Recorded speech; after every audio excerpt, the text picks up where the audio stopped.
चलो हम आज का लेक्चर स्टार्ट करते हैं। आज का लेक्चर ऑफिशियली लेक्चर नंबर हमारा 3 है। जो आज स्टार्ट करना था पैराग्राफिंग हमें, ठीक है। पैराग्राफिंग पैराग्राफिंग के सब पार्टिकल्स थे, आपको मैंने ऑलरेडी बता दिया था। पैराग्राफ के अंदर जो आते हैं, जैसे आपके वर्ड्स से स्टार्ट किया था, वर्ड का आपको बता दिया गया है, ठीक है, लेक्चर नंबर 1 में। एंड उसके बाद आ रहा था सेंटेंस स्ट्रक्चर्स या सेंटेंस के को ठीक करने के लिए आपकी ग्रामर या ग्रामर की कौन से रूल्स वगैरह, कौन से एरियाज आपको टच करने चाहिए, वो हमने कल वाले लेक्चर में कर लिया था। आज हम स्टार्ट करेंगे पैराग्राफिंग, ठीक है। अब सबसे पहले पैराग्राफ की आती है ambit. Number 1 is ambit of paragraph. अच्छा, एम्बिट से मुराद के हम पैराग्राफ किस पे लिख सकते हैं, ठीक है। मतलब अगर आपके पास टॉपिक आए एनर्जी क्राइसिस इन पाकिस्तान, ठीक है, ये काफी बड़ा टॉपिक है।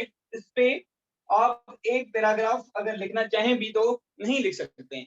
और अगर हम जो स्ट्रक्चर्स पढ़ेंगे, जो आज पैराग्राफ का स्ट्रक्चर पढ़ेंगे, वो प्योरली सीएसएस के रिलेटेड है। और फेडरल या फिर आप जो पीएमएस देते हो उसमें भी ये एप्लीकेबल होता है, ठीक है। तो आपने इतने लंबे एक टॉपिक पे एक पैराग्राफ नहीं लिखना होता है। ये टॉपिक की जो एम्बिट है उसके लिए आप उस पर लिखेंगे ऐसे, मतलब मल्टीपल पैराग्राफ्स लिखेंगे इस पर, एक पैराग्राफ आप नहीं लिख सकते। अब इसमें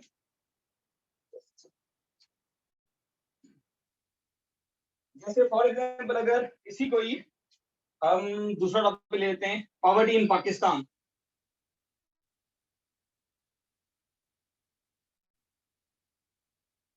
ठीक है, पॉवर्टी इन पाकिस्तान। अब इस पे हम पैराग्राफ नहीं लिख सकते क्योंकि ये एक एस्पेक्ट है। इसको हम एस्पेक्ट भी कह सकते हैं, हम एक टॉपिक भी कह सकते हैं। ये एक टॉपिक है या फिर एक एस्पेक्ट है, पॉवर्टी इन पाकिस्तान। इस पे हम कैसे लिखेंगे, ठीक है, इस पे पैराग्राफ नहीं लिखना होगा। अब इसकी निकलेंगी ब्रांचेस, ठीक है, जिनको कहते हैं हम सब एस्पेक्ट्स। इसके नीचे आएंगे इसके ब्रांचेस। फॉर एग्जांपल हम 3 इसकी ब्रांचेस निकालते हैं। एक causes of poverty in Pakistan, दूसरा इसका निकालते हैं हम impacts of poverty in Pakistan, and number 3 is for example solutions क्या आएंगे या स्ट्रेटजीज कौन सी अप्लाई करके हम solutions to the poverty remove solutions to remove poverty from Pakistan या मिटिगेट पॉवर्टी। ओके, ठीक है। अब ये हमारी 3 ब्रांचेस निकली। अब अगर देखा जाए तो इन पे भी हम पैराग्राफ नहीं निकाल सकते, मतलब लिख सकते। ये एक किस्म से इस टॉपिक के, क्योंकि कभी कभी आपको ये भी टॉपिक आ सकता है कॉजेज ऑफ पॉवर्टी, ये भी टॉपिक बन सकता है। इसकी भी एक इतनी सेंस है कि ये भी एक अलग से टॉपिक बन सकता है। Strategies to alleviate poverty from Pakistan, ये आपका यहाँ पे सब एस्पेक्ट है बड़े टॉपिक का, ओपन एंडेड टॉपिक का, लेकिन खुद से एक टॉपिक बन सकता है। तो इस पे हम ऐसे लिखेंगे, इस पे पैराग्राफ नहीं लिखते हैं। अब इसके निकलेंगे सब एस्पेक्ट्स या सब टॉपिक्स, ठीक है। सब एस्पेक्ट्स जैसे for example causes of poverty कौन कौन से हैं, इलिटरेसी ले लें सब फॉर एग्जांपल, ठीक है, लैक ऑफ एम्प्लॉयमेंट, ठीक है। इसी तरीके से इम्पैक्ट ले लेंगे कि अगर पॉवर्टी होगी तो लाजमी बात है क्राइम रेट बढ़ेगा, लोग पेट पालने के लिए क्राइम भी करेंगे, ठीक है। इसी तरीके से सॉल्यूशंस ये कि आप रोजगार दें, एम्प्लॉयमेंट अपॉर्चुनिटीज दें। मैं एक एक लिख रहा हूं यहाँ पे, लेकिन आप मजीद इसमें और मतलब सब हेडर्स ऐड करते हो। एम्प्लॉयमेंट, इंक्रीज एम्प्लॉयमेंट, ठीक है। अब ये इसके आगे आपके सब एस्पेक्ट्स।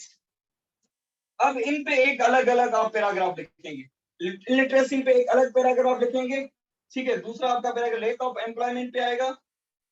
ऐसे ही क्राइम अगर इम्पैक्ट्स पे आते हो आप तो एक अलग से क्राइम रेट इंक्रीज पे एक अलग आपका पैराग्राफ आएगा। Increase employment rate to overcome poverty from Pakistan, ठीक है, ये एक अलग आपका पैराग्राफ बनेगा। अब इन पे हमने पैराग्राफ लिखना होता है। ये एम्पिड पैराग्राफ की कि इट शुड बी ऑन सब एस्पेक्ट, एक सब एस्पेक्ट पे आप लिखते हो, ठीक है, या सब टॉपिक, टॉपिक की जब ब्रांचेस निकालेंगे, ब्रांचेस का जो ये एक ब्रांच निकाली हमने, कॉजेज ऑफ पॉवर्टी। अब कॉजेज कौन कौन से हैं? मैं फॉर एग्जांपल 6 कॉजेज लिखता हूं अपने ऐसे में, तो 6 कॉजेज के 6 पैराग्राफ लिखने होंगे। आपने कभी भी 2 पॉइंट्स को एक में नहीं लिखना होता है। पैराग्राफ जैसे स्टार्ट करेंगे, स्ट्रक्चर और पैराग्राफ होता क्या है इसके बाद ही, तो उसमें मैं बताऊंगा कि आपने कभी भी 2 सेंट्रल आइडियाज या 2 सब टॉपिक्स या टॉपिक्स पे आपने एक पैराग्राफ नहीं लिखना होता है, दोनों पे अलग अलग पैराग्राफ आएगा। ठीक है, ये बात क्लियर है? Yes sir. ठीक है, किसी को अगर सवाल है तो पूछ ले या स्क्रीनशॉट निकाल लें आप। एक क्वेश्चन ये था कि फॉर एग्जांपल जब कॉजेज ऑफ पॉवर्टी पे आ रहे हैं तो ये सब टॉपिक्स फर्दर एक्सप्लेन करने से पहले क्या हम ये बताएंगे कि कॉजेज ऑफ पॉवर्टी ये हैं एक पैराग्राफ में, इसको जिसको हम इंट्रोडक्टरी पैराग्राफ कहते हैं फॉर द कॉजेज? अच्छा, वो आप जब ऐसे स्टार्ट करेंगे ना, इसको डिस्कोर्स मेकर्स कहते हैं हम, ठीक है, तो वो बाद में मैं बताऊंगा। अभी जस्ट पैराग्राफ की वो एम्बेड बता रहा था, उस हिसाब से आप इस पे पैराग्राफ लिखेंगे, ठीक है। फिर टाइप्स ऑफ पैराग्राफ में जब आएंगे तो डेफिनेशन पैराग्राफ आता है, वो बताऊंगा कि आप सेकंड पैराग्राफ जो लिखते हैं ऐसे में, वो डेफिनेशन पैराग्राफ होता है, वो आपने किस तरीके से लिखना है, ठीक है। अभी एक जनरल पैराग्राफ है और पैराग्राफ लिखना किस पे, पहले वो देख लें। कॉज ऑफ पॉवर्टी पे अलग से नहीं लिखेंगे आप, ठीक है। टॉपिक आपका है पॉवर्टी इन पाकिस्तान।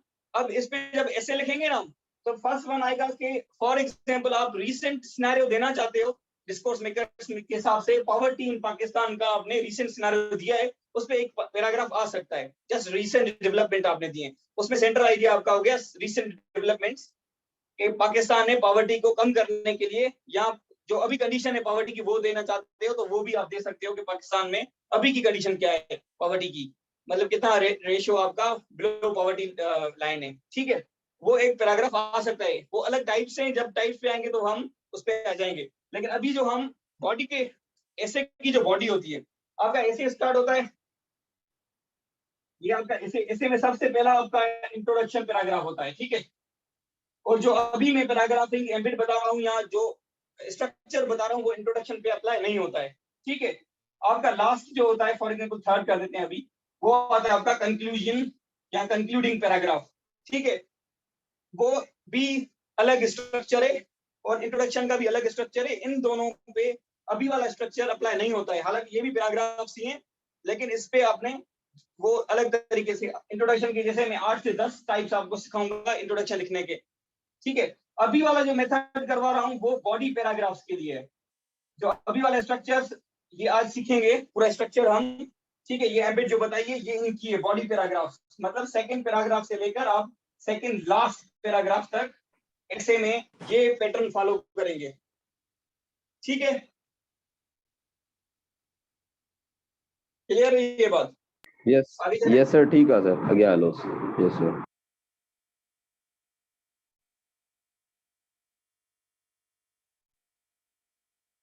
अच्छा, अब आ जाते हैं हम कि पैराग्राफ होता क्या है।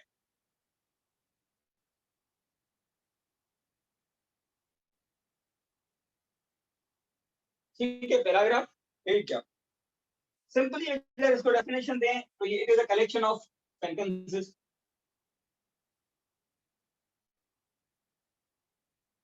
ठीक है। But all sentences should revolve around या सपोर्ट वन सेंट्रल आइडिया। जैसे हमने वहां पे जो सेंट्रल आइडिया था हमारा कि क्राइम रेट बढ़ेगा, इम्पैक्ट था कि अगर पॉवर्टी रही तो क्राइम रेट पाकिस्तान में बढ़ जाएगा, ठीक है। तो वन सेंट्रल आइडिया अगर आपका है तो उस पर आप पैराग्राफ लिखेंगे। ये पैराग्राफ की एक किस्म का एम्बेड भी है, डेफिनेशन भी यही बना सकते हैं कि it is a collection of sentences. उन सेंटेंसेस का मकसद क्या होता है कि वो एक ही चीज को, एक ही सेंट्रल आइडिया को, एक ही टॉपिक सेंटेंस को, इसको कहते हैं पैराग्राफ का टॉपिक सेंटेंस। जो अगर हम इन डिफरेंट वर्ड्स कहें, अगर डिफरेंट वर्ड्स कहें तो हम इसको कह सकते हैं कि thesis statement of the paragraph, thesis of the paragraph. एक थीसिस आप पढ़ेंगे आगे चलकर ऐसे की अगर टॉपिक सेंटेंस वही रोल प्ले करता है जो थीसिस प्ले करती है रोल आपके ऐसे के हिसाब से, तो टॉपिक सेंटेंस उस पैराग्राफ के हिसाब से आपकी थीसिस होती है। थीसिस वही होती है कि जिसके अराउंड आपने पूरे आर्गुमेंट्स देने होते हैं, ठीक है। तो यहाँ पे भी जितने भी आप सेंटेंसेस लिखेंगे वही एक आइडिया, सेंट्रल आइडिया होगा, या एक ही टॉपिक होगा सेंट्रल टॉपिक सेंटेंस, या एक ही थीसिस होगी उसको प्रूव कर रहा होगा। फॉर एग्जाम्पल जैसे अभी हमने किया कि lack of employment opportunities is the cause behind the increasing poverty rate in Pakistan, ठीक है। तो अब मेरा जो जितने भी सेंटेंसेस आएंगे, ठीक है, वो इसी चीज को प्रूव करेंगे कि how lack of employment is behind this crisis, ठीक है। यहाँ पे मैं कभी भी किसी और चीज की बात नहीं कर सकता, वो आउट ऑफ एम्बेड चले जाएंगे, स्ट्रक्चर के खिलाफ चले जाएंगे, और वो एक किस्म से error in the structure of paragraph आ जाता है फिर, ठीक है। वन सेंट्रल आइडिया और वन टॉपिक सेंटेंस और वन थीसिस ऑफ पैराग्राफ, ये वाले आप लिख लें डेफिनेशन, ठीक है। अब इसकी लेंथ क्या होती है, अगर हम इसको अभी पैराग्राफ को लिखें, पैराग्राफ की लेंथ आप कितनी रखेंगे नॉर्मली? कभी कभी डिपेंडिंग ऑन योर आर्गुमेंट आपका बड़ा पैराग्राफ हो जाता है, ठीक है, लेकिन इसकी लेंथ जो ऑन एवरेज आपकी जाएगी 7 to 9 सेंटेंसेस जाएगी, 7 to 9 सेंटेंसेस, जिसमें mixture of different kinds of sentences आपका आ जाता है, 7 to 9 सेंटेंसेस, ठीक है।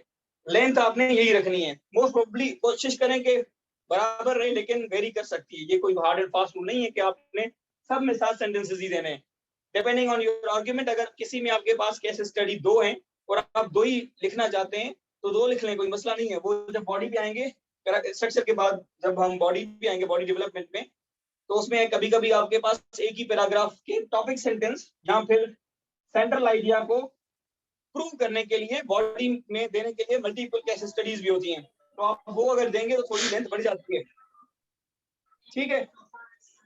ये था आपका पैराग्राफ। पैराग्राफ की लेंथ 7 to 9 सेंटेंसेस रखनी है। एक्सक्यूज मी सर, बीच में नहीं बोलना है, लास्ट में मैं जब कहूंगा कि क्वेश्चन, हर कोई लास्ट में क्वेश्चन करेगा।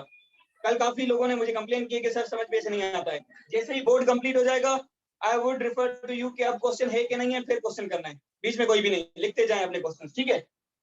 ऐसे काफी पॉइंट्स मेरे जहन से भी निकल जाती हैं। फिर कलेक्शन ऑफ सेंटेंसेस होता है, ठीक है, जो देर से आए उनके लिए रिपीट कर रहा हूँ। पैराग्राफ क्या होता है? कलेक्शन ऑफ सेंटेंसेस होता है दैट शुड बी सपोर्टिंग और revolving around one central idea, ठीक है, या वन टॉपिक सेंटेंस, या फिर टॉपिक सेंटेंस को आप एक किस्म से थीसिस ऑफ द पैराग्राफ भी कह सकते हो।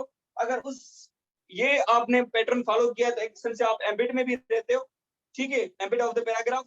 और दूसरा, आपने ये पैराग्राफ ठीक लिखा है स्ट्रक्चर वाइज।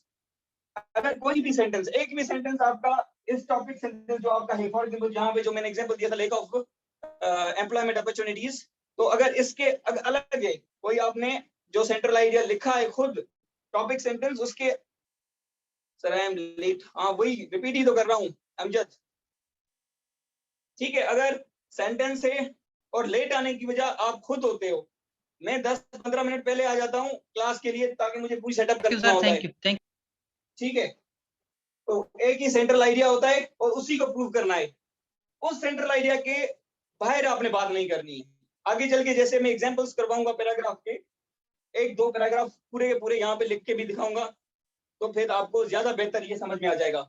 अभी जस्ट आपको एक टाइम फ्रेम, मतलब क्या कहते हैं, जस्ट दे रहा हूँ, एक क्रक्स दे रहा हूँ कि उसका स्ट्रक्चर आपने शेप कैसे करना है, ठीक है। ये था आपका पैराग्राफ। अब इसका स्क्रीनशॉट भी ले लें, और अगर सवाल है कि पैराग्राफ क्या होता है तो वो पूछ लें। No, sir, it's fine. Continue, sir. Clear sir. Sir थोड़ा पैराग्राफ सर थोड़ा रिपीट फिर सर। पैराग्राफ वही बता रहा हूँ कि paragraph is the collection of sentences, ठीक है, उसमें मल्टीपल सेंटेंसेस होते हैं, एंड जो सेंटेंसेस आप लिखेंगे, कितने लिखने हैं, 7 to 9 sentences, they should be supporting your central idea या वन टॉपिक जो आपका टॉपिक सेंटेंस होता है। अभी स्ट्रक्चर पे आएंगे तो ये ज्यादा मजीद क्लियर हो जाएगा, या ऑटोमेटिकली रिपीट होते जाएंगे। ठीक है, ओके सर, फाइन। सर ये लेक ऑफ एम्प्लॉयमेंट को ही हमें प्रूव करना होगा ना, मतलब how it is a cause of अगर ये आपका पॉवर्टी ना। टॉपिक सेंटेंस है, जी जी।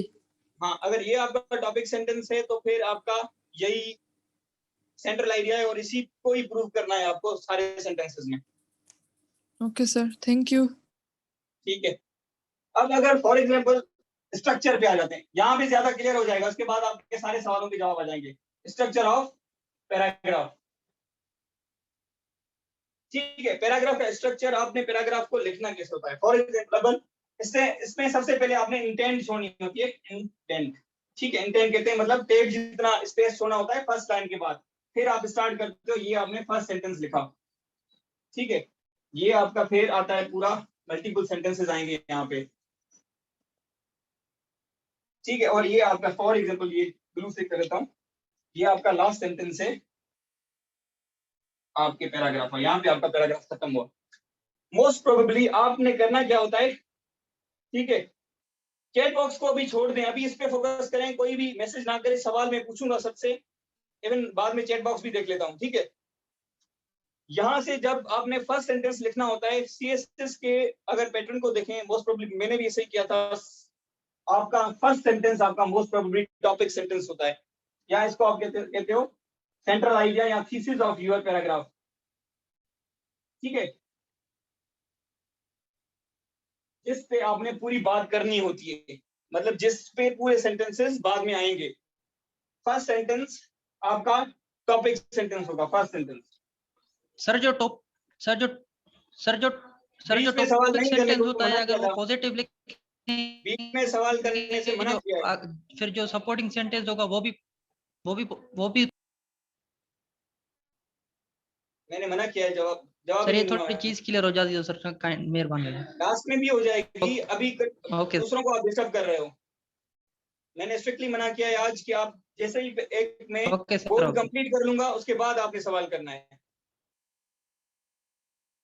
और चैट बॉक्स को भी छोड़ दें सब लोग, ठीक है, क्योंकि आप जैसे ही सवाल करते हो ना, जो मुझे अगली बात करनी होती है वो मेरे माइंड से स्किप हो जाएगी, थोड़ा समझिए बात को, ठीक है। टॉपिक सेंटेंस या फिर जो थीसिस ऑफ योर पैराग्राफ होता है, वो पहला सेंटेंस मोस्टली आप लिखते हो, लेकिन इट इज नॉट नेसेसरी कि आप फर्स्ट ही लिखें, ठीक है, लेकिन मोस्टली आपने फर्स्ट ही लिखना होता है, ताकि उसको क्लियर हो जाए कि आप पूरा पैराग्राफ किस पे लिख रहे हैं, इजी हो जाएगा उसके लिए। पूरा पैराग्राफ पढ़ने की जरूरत ही नहीं होती, वो टॉपिक सेंटेंस देखकर ही समझ जाएगा कि वो आगे आप क्या बात कर रहे हैं, ठीक है। उसके बाद आपका जो सेकंड पैराग्राफ है, सेकंड सेंटेंस है, second sentence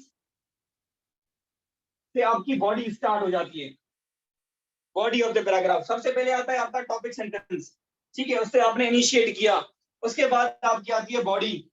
body can be of 4 to 5 sentences, ठीक है, ये आपने फॉर एग्जांपल ये 4 या 5 सेंटेंसेस लिख लिए, ठीक है। उसके बाद आपका आता है concluding sentence, it should B bouncing back.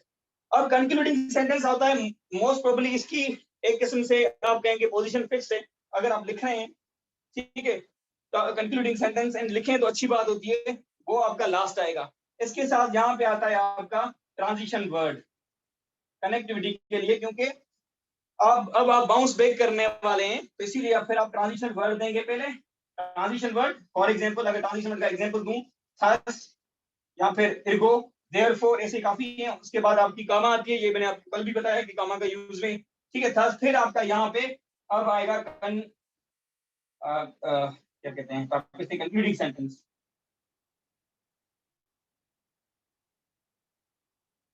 ठीक है। इसके बाद आता है आपका concluding sentence, and concluding sentence topic sentence दोनों एक ही बात कहेंगे, but in different words. For example, अगर मैंने ऊपर लिखा है कि lack of employment is one of the reasons behind the increasing poverty in Pakistan, तो यहाँ पे भी कहूंगा कि today Pakistan is facing a severe poverty crisis या poverty crisis just because of increasing या लेक ऑफ एम्प्लॉयमेंट या लेक ऑफ क्या कहते हैं एम्प्लॉयमेंट अपॉर्चुनिटीज, ठीक है। मतलब topic sentence is equal to in a sense concluding sentence, बात सेम कहेंगे, same thing but in different words, ठीक है। अब बॉडी को अभी भूल जाएं, बॉडी में पूरा नेक्स्ट लेक्चर होगा, पूरी डेवलपमेंट उसमें कैसे आपको बॉडी डेवलप करनी है, बॉडी में क्या क्या आता है, कैसे आता है, उस सब को भूल जाएं। अभी ये याद रखें कि फर्स्ट सेंटेंस आपका टॉपिक सेंटेंस होता है, जो चीज वही बोलेगा, जो बोलेगा वही आपकी लास्ट में फिर रिपीट होती है, और सेम बात आप रिपीट करते हो बट इन डिफरेंट वर्ड्स। अभी ये याद रखना है, बॉडी से कोई भी सवाल नहीं करेगा क्योंकि बॉडी मैंने पढ़ाई भी नहीं है, ठीक है। बॉडी आपकी कल वाला लेक्चर, कल नहीं है, अब नेक्स्ट वीक होगा, नेक्स्ट वीक वाले लेक्चर में बॉडी से ही हम स्टार्ट करेंगे मंडे को, और इसकी डेवलपमेंट कैसे करनी है, इसमें कौन कौन सी चीजें आती हैं, वो कहाँ से सर्च करनी है, ठीक है, वो होगा। उसके बाद फिर आती है पूरे पैराग्राफ में यूनिटी एंड कोहेरेंस मेंटेन करना, वो आगे वाला लेक्चर हो जाएगा, ठीक है। आज वाला लेक्चर है ही purely topic sentence and concluding sentence पे, तो इसमें अगर सवाल है तो पूछ लें, नहीं तो फिर मैं एक पूरे ऐसे की जो अपना मैंने खुद ऐसे लिखा था एनर्जी क्राइसिस ऑफ पाकिस्तान पे, उसके जो मैंने खुद topic sentence and concluding sentences बनाए थे पैराग्राफ्स में, वो आपको एज एग्जांपल यहाँ पे दूं ताकि आपको एक क्लियर आइडिया हो जाएगा कि आप कैसे लिखते हैं। इसकी लेंथ एक ही सेंटेंस भी हो सकती है, कभी कभी दो भी होती है, लेकिन आप मोस्टली मैं खुद भी एक ही लिखता हूँ, ठीक है। और कंक्लूडिंग सेंटेंस भी एक ही sentence, it can be of क्या कहते हैं एनी टाइप, कॉम्प्लेक्स भी हो सकता है, कंपाउंड भी हो सकता है, स्टार्टिंग में भी कॉम्प्लेक्स या कंपाउंड हो सकता है, सिंपल भी हो सकता है। जब मैं अपने ऐसे की जो मैंने खुद लिखे थे वो जब यहाँ पे लिखूंगा तो आइडिया हो जाएगा कि कैसे आप वेरी करते हो, स्ट्रक्चर भी कैसे यूज करते हो यहाँ पे। अब अगर इसमें कोई सवाल है तो पूछ लें। फर्स्ट सेंटेंस, अच्छा ये लाजमी नहीं है कि फर्स्ट हो, it can be in the middle, कभी कभी टॉपिक सेंटेंस एंड कंक्लूजन दोनों लास्ट में आते हैं, लेकिन आपने कोशिश करके ये पैटर्न फॉलो करना है, इसमें क्या होता है आपसे गलती नहीं होती, ठीक है सर। जी, आप सवाल कर लें और ये लिख भी लें। सर पैराग्राफ ऐसे एग्जांपल अगर आपको भेज दे तो इवैल्यूएशन हो जाएगी, मतलब आज देखें पैराग्राफ मैंने पढ़ाया नहीं तो मैं इवैल्यूएट क्यों करूंगा? नहीं सर, मतलब इस हिसाब से जो आपने बनाया है, थोड़ा बहुत पहले भी आपने पढ़ाया था ना। इसकी मैं topic sentence and conclusion sentence की असाइनमेंट देने वाला हूं, आप वो करेंगे, स्टेप बाय स्टेप चलें। आई नो काफियों को ऐसे भी आता होगा, मेरे खुद के स्टूडेंट्स हैं जिनको मैंने ऐसे पढ़ाया हुआ है, वो अभी आपसे क्लास ले रहे हैं, क्या वो ऐसे लिख के भेजेंगे आप मुझे?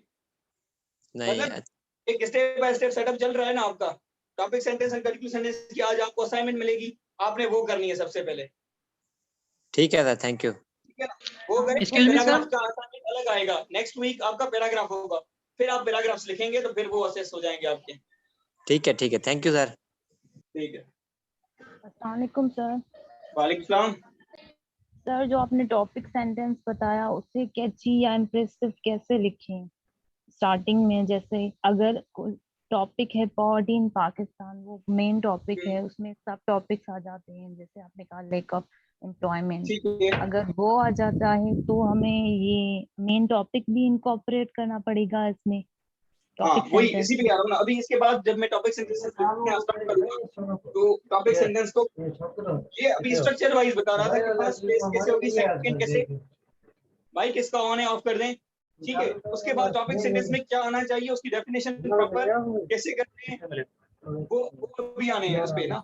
स्ट्रक्चर में जो पार्ट्स हैं, एक आपका टॉपिक सेंटेंस है, एक बॉडी है एंड दूसरा आपका कंक्लूडिंग सेंटेंस है, इन तीनों की डेफिनेशन लिखनी है और उसको समझना है, तो उसके बाद मैं अपने एग्जांपल पे आऊंगा,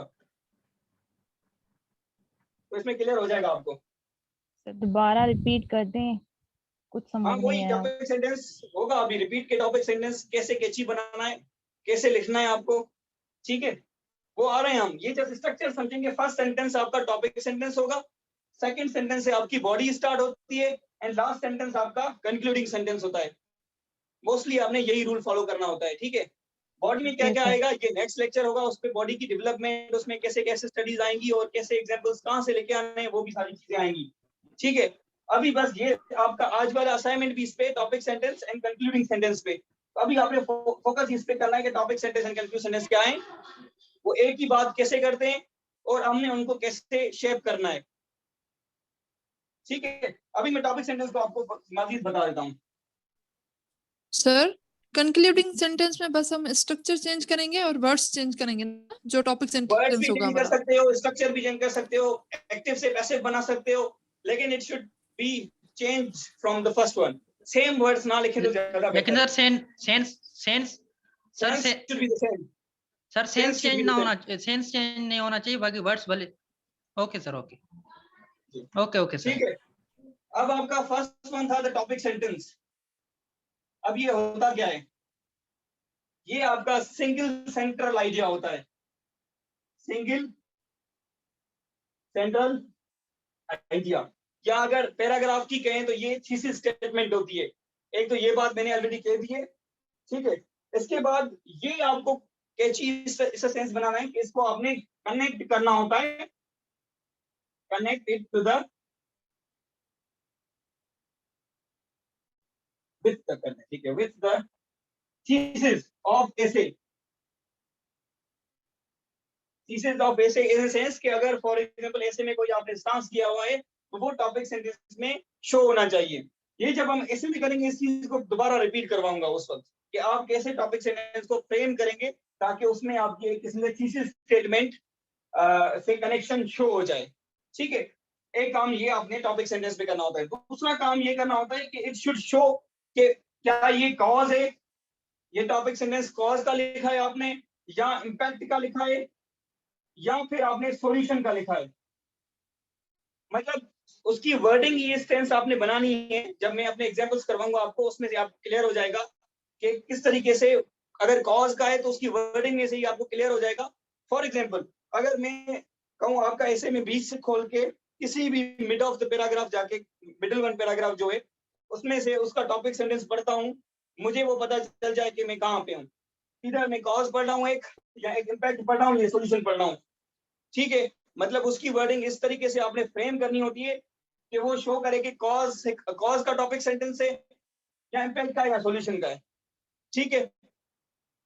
वो जब मैं अपने एग्जांपल्स करवाऊंगा, हर एक कॉज से के 3 बता दूंगा, कॉज इम्पैक्ट 3 सॉल्यूशंस बता दूंगा एग्जांपल में ना, तो ज्यादा मजीद क्लियर हो जाएगा किस तरीके से रिलेशन करना है, और मैं क्लियरली बताऊंगा कि कैसे वो कर रहे हैं हम। इवन थोड़ा बहुत थीसिस वाला टच भी दे दूंगा अभी, ठीक है। लेकिन इस पे ज्यादा ग्रिप कनेक्शन विद थीसिस ये जब ऐसे करेंगे ना तब आ जाएगी आपको, ठीक है। ये हो गया आपका टॉपिक सेंटेंस। इसके बाद आता है कंक्लूडिंग सेंटेंस, जो लास्ट में आप देंगे, ठीक है। कंक्लूडिंग सेंटेंस में आपने same sense of the topic sentence, same sense of the topic sentence मतलब सेम ही होगा, जो टॉपिक सेंटेंस आपने लिखा है उसी तरीके से ही होगा, but in different words. Words कर दें, डिफरेंट लैंग्वेज कर दें, ठीक है, वो depending on you. Concluding sentence, and it should be the last sentence of paragraph. And आपका कंक्लूडिंग सेंटेंस स्टार्ट होता है ट्रांजिशन वर्ड से। ट्रांजिशन वर्ड कौन से होते हैं? जैसे थस एडिशन वाले, ergo, therefore, truly, indeed, in that way, ऐसे ही काफी हैं। ये लिस्ट दूंगा पूरी कोहेरेंस की जब करेंगे हम, तो एक पूरी लिस्ट भी दूंगा। इवन एडिशन वाले आज शेयर कर दूंगा ग्रुप में, ताकि फिर आप जो टॉपिक सेंटेंस कंक्लूडिंग सेंटेंस बनाए तो उसमें आगे लिखें कंक्लूडिंग सेंटेंस के साथ, ठीक है। ये दोनों क्लियर हैं तो बॉडी पे आ जाएं। थोड़ा बॉडी का एक आपको क्या कहते हैं फर्स्ट इंट्रोडक्शन दे दूं कि बॉडी होती क्या है, उसको डिटेल लेक्चर नेक्स्ट होगा। सर यहाँ से थोड़ा रिपीट कर दे सर थोड़ा एक सर बार। थीसिस वाला समझ नहीं आ रहा, कनेक्ट करना है ना वो।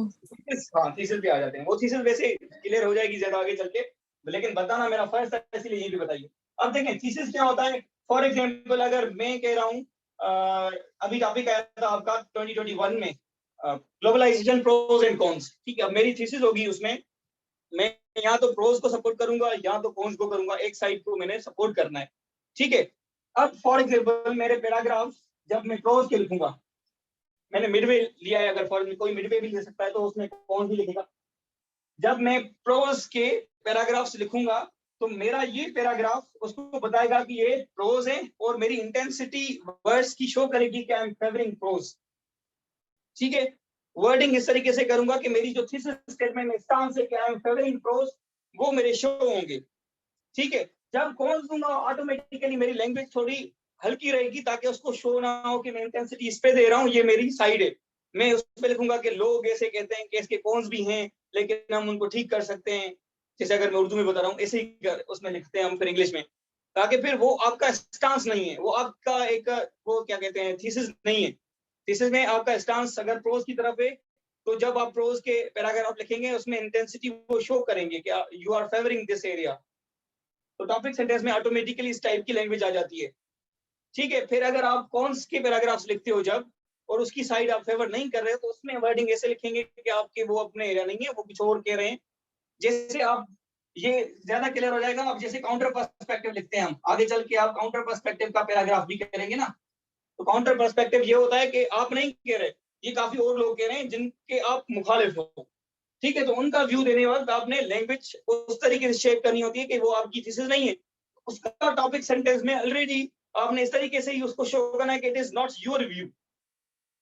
वो जो व्यू ना शो हो या अगर व्यू है तो वो शो करना, इंटेंसिटी शो करना, इसको कहते हैं कि relation with the thesis statement. ठीक है, रिपीट कर लेता हूं। टॉपिक सेंटेंस फर्स्ट सेंटेंस होता है आपके टॉप पैराग्राफ का मोस्ट प्रोबेबली, और आपने रखना भी इसको फर्स्ट पे ही है ताकि आपके लिए भी आसानी हो जाएगी कि जो मजीद आप बीच में बॉडी पे पैराग्राफ देंगे वो किस चीज पे देने हैं, आपके लिए आसानी हो जाएगी। ठीक है, सिंगल सेंट्रल आइडिया पे होगा, जैसे मैंने पहले भी बताया कि इसमें एक ही सेंट्रल आइडिया होगा या एक ही टॉपिक होगा जिसको ये डिस्कस करेगा। ठीक है, सब टॉपिक या सब एस्पेक्ट।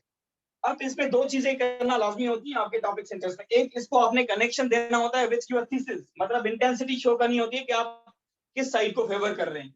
ठीक है, सेकंड आपने फिर कॉजेज इंपैक्ट या सॉल्यूशन, अगर पैराग्राफ कॉज का है तो उसमें लैंग्वेज टॉपिक सेंटेंस में इस तरीके से शेप करनी है कि वो कॉज शो हो। इसीलिए आपको सर ने भी बताया होगा, अगर नहीं बताया तो मैं बता देता हूँ, कॉज इंपैक्ट सॉल्यूशन, इनके आपको 10 सिनानियम आने चाहिए, क्योंकि ये टॉपिक सेंटेंस में आपने रिप्लेस करने होते हैं, बार बार कॉज कॉज कॉज नहीं लिखेंगे, एक जगह कॉज लिख दिया तो फैक्टर बिहाइंड आएगा, फिर दूसरा इसका सिनोनिम क्या रीजन। ठीक है, रिस्पॉन्सिबल फैक्टर्स, इस तरीके से आप उसको चेंज करते हो वर्डिंग को, सिनोनिम आने चाहिए, इन पे 10 सिनोनिम थिसारस से आपने निकालने हैं, उनका यूजेज भी आना चाहिए। ठीक है, थिसारस वाला जो आपने सर ने बताया होगा कि 100 लिस्ट या 50 वर्ड्स की लिस्ट बनाएंगे जो आप मोस्ट ज्यादा यूज करते हो, सबसे ज्यादा जितने वर्ड्स वो यूज करते हो ये सबसे ज्यादा यूज होंगे ऐसे में ऑब्वियसली। तो आपने सबसे पहले तो इनके 10 सिनोनिम्स याद करने और उनको यूज करना है, अपने अभी वाले जो आज वाली असाइनमेंट दूंगा उसमें टॉपिक सेंटेंस में चेंज करना है, हर जगह कॉज कॉज कॉज बैठ के नहीं लिखना है। ठीक है, फिर आता है आपका कंक्लूडिंग सेंटेंस जो आपका last sentence of the paragraph होगा, and it should be giving the same sense जो आपका टॉपिक सेंटेंस का सेंस होगा। ठीक है, फॉर एग्जांपल एक एग्जांपल यहां पे देता हूं, फिर ज्यादा क्लियर हो जाएगा। अगर मैंने सेंस मतलब ऊपर लिखा है, आपका टॉपिक सेंटेंस लिखा है कि illiteracy is one of the factors behind increasing poverty rate in Pakistan। ठीक है, मैं अब कंक्लूजन में ये नहीं लिखूंगा कि therefore Pakistan must educate its masses to overcome poverty। अब ये गलत है, गलत इन सेंस क्या है, ये कॉज का है, फैक्टर बता रहा है कि जो रिस्पॉन्सिबल फैक्टर है जो पॉवर्टी को मजीद बढ़ा रहा है वो इलिटरेसी है। यहाँ पे मैं उसका सॉल्यूशन दे रहा हूँ कंक्लूडिंग सेंटेंस में, हालांकि बात तो मैं वही कह रहा हूँ, इसमें भी लिटरेसी की बात हो रही है कि एजुकेशन दें, इसमें भी लिटरेसी की बात हो रही है, लेकिन सेंस चेंज हो रहा है, यहाँ पे ये कॉज है और यहाँ पे ये सॉल्यूशन बन जा रहा है, तो आपने ऐसे नहीं करना, आपने यहाँ पे भी ये लिखना है, if Pakistan is facing poverty right now, the factor behind is lack of education facilities या literacy। ठीक है, इस तरीके से बात सेम ही करनी है, और फिर इसमें आपने करना क्या होता है कि same he words owing to भी यूज हो सकता है, ठीक है, वो तो due to, owing to। ठीक है, ये दोनों क्लियर हैं। अगर सवाल है या इसका स्क्रीनशॉट ले लें तो ले लें। सर सवाल कंक्लूडिंग है तो के वो- नीचे सर जो कंक्लूडिंग के नीचे लिखा है वो थोड़ा सर समझा दे। कंक्लूजन के नीचे लिखा है सेम ये सेंस जो ऑफ हाँ जी टॉपिक सेंटेंस, ये तो बता दिया आपको, ठीक है, बट जी इन जी डिफरेंट वर्ड्स ये भी बता दिया आपको, लास्ट सेंटेंस ये भी बता दिया है। फिर आता है आपका ट्रांजिशन वर्ड, मतलब ट्रांजिशन वर्ड से स्टार्ट होता है, जब एग्जांपल्स करेंगे ऑटोमेटिकली ये चीजें फिर रिपीट होंगी। ओके सर, स्क्रीनशॉट ले लें सर, 1 मिनट। हाँ ले लें। सर जी जी सर आपने कहा कि लाइक हमारे पास कोई टॉपिक है जैसे प्रोज एंड कॉन्स, तो हमें एक साइड को सपोर्ट करना होगा। तो हाँ लास्ट वीक जो टॉपिक आया था ग्लोबलाइजेशन प्रोज एंड कॉन्स, हाँ मैं वही कह रहा था। हाँ वो एंड हैं तो हमें लाइक दोनों को बैलेंस नहीं करना अच्छा, होगा, pros and cons ये को। सवाल डीकंस्ट्रक्शन के रिलेटेड है, आप गलत क्लास में ये सवाल कर रही हैं, इसीलिए मैं आंसर नहीं दूंगा। हालांकि ये पूरा इसका लेक्चर है पूरा डीकंस्ट्रक्शन का, एंड वाले अलग होंगे, और वाले अलग से होंगे, स्टेटमेंट बेस्ड अलग होंगे, क्वेश्चन बेस्ड अलग होंगे। आपको समझ आ जाएगा जो मैं आंसर दूंगा, लेकिन बाकियों को आप कंफ्यूज कर देंगी, इसलिए इसका जवाब दूंगा मैं जब डीकंस्ट्रक्शन का जो फर्स्ट लेक्चर होगा हमारा ऐसे का, उस दिन बताऊंगा। ये रिपीट भी कर सकते हैं हम फिर सवाल, अभी नहीं, ठीक है। Please ask question. हाँ ठीक है, फिर हम इस पे आ जाते हैं। अब स्ट्रक्चर में एक था टॉपिक सेंटेंस, फिर थी आपकी बॉडी, ठीक है। एक बॉडी का कर्सरी लुक दे देता हूं आपको, ठीक है। बॉडी में होता क्या क्या है, बॉडी में आप टॉपिक सेंटेंस को डिफाइन कर सकते हैं।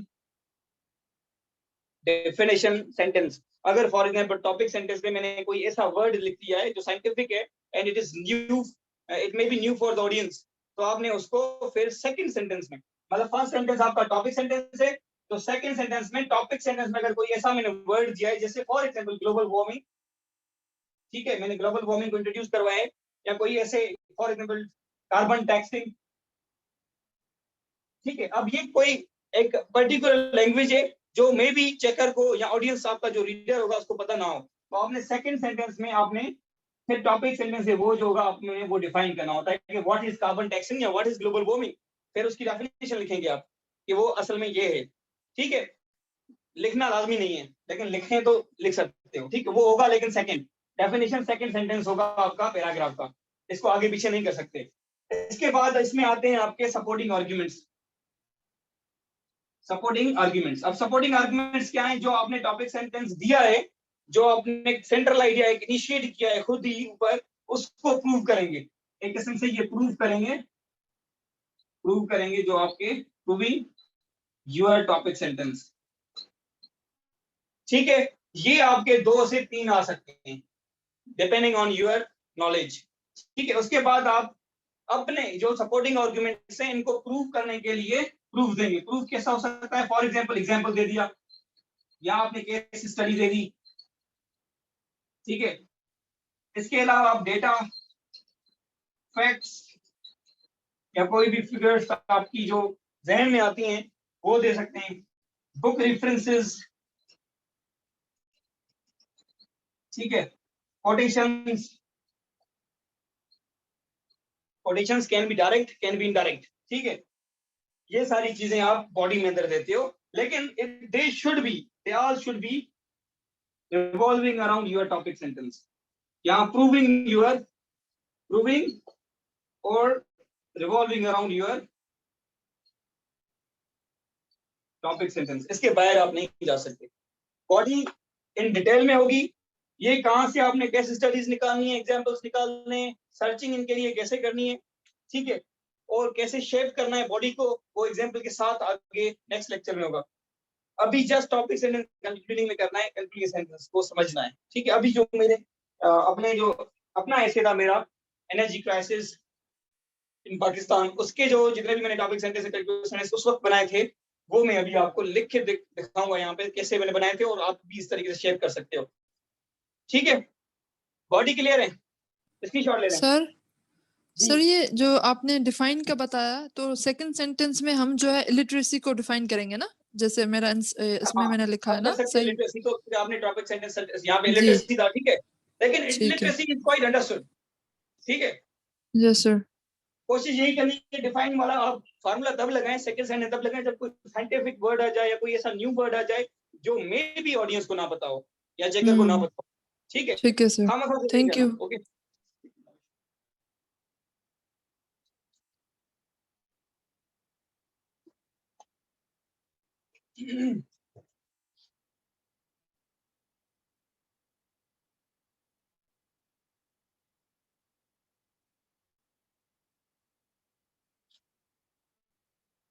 अब ऐसे का टॉपिक था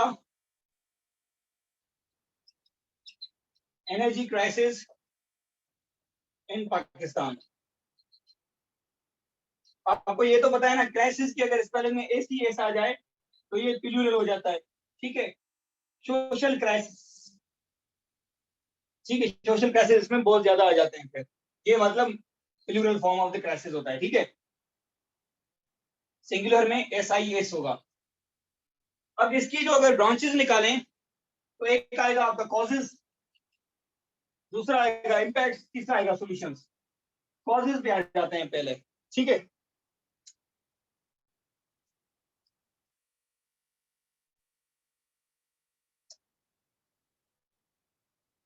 वर्ड क्लियर है ना? Yes sir clear. Yes sir. ठीक है, for example first one cause है आपका, मैंने लिखा था सर्कुलर डेप्थ। फर्स्ट कॉज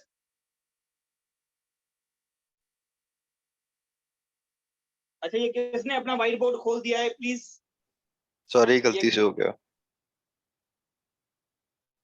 यार ये जो खेला मुझे गलती से थी, सॉरी। क्यों मावरी बने और किसी देखते थोड़ा मिनट।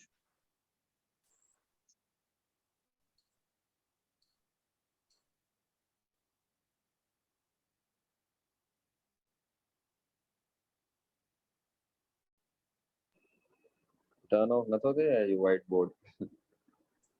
हाँ क्विट क्यों ना, क्विट कर बाद में अच्छी होता है लिंक आता है ना बोर्ड के चार्ट यूज स्क्रीनशॉट कटू दे यार। हाँ जानी कड़ी छने इस भले उसको। अब म्यूट कर दें अपने आपको। ठीक है, सर्कुलर डेप्थ मेरा फर्स्ट कॉज था एनर्जी क्राइसिस के लिए। ठीक है, तो अब इसका जो मैंने लिखा था टॉपिक सेंटेंस,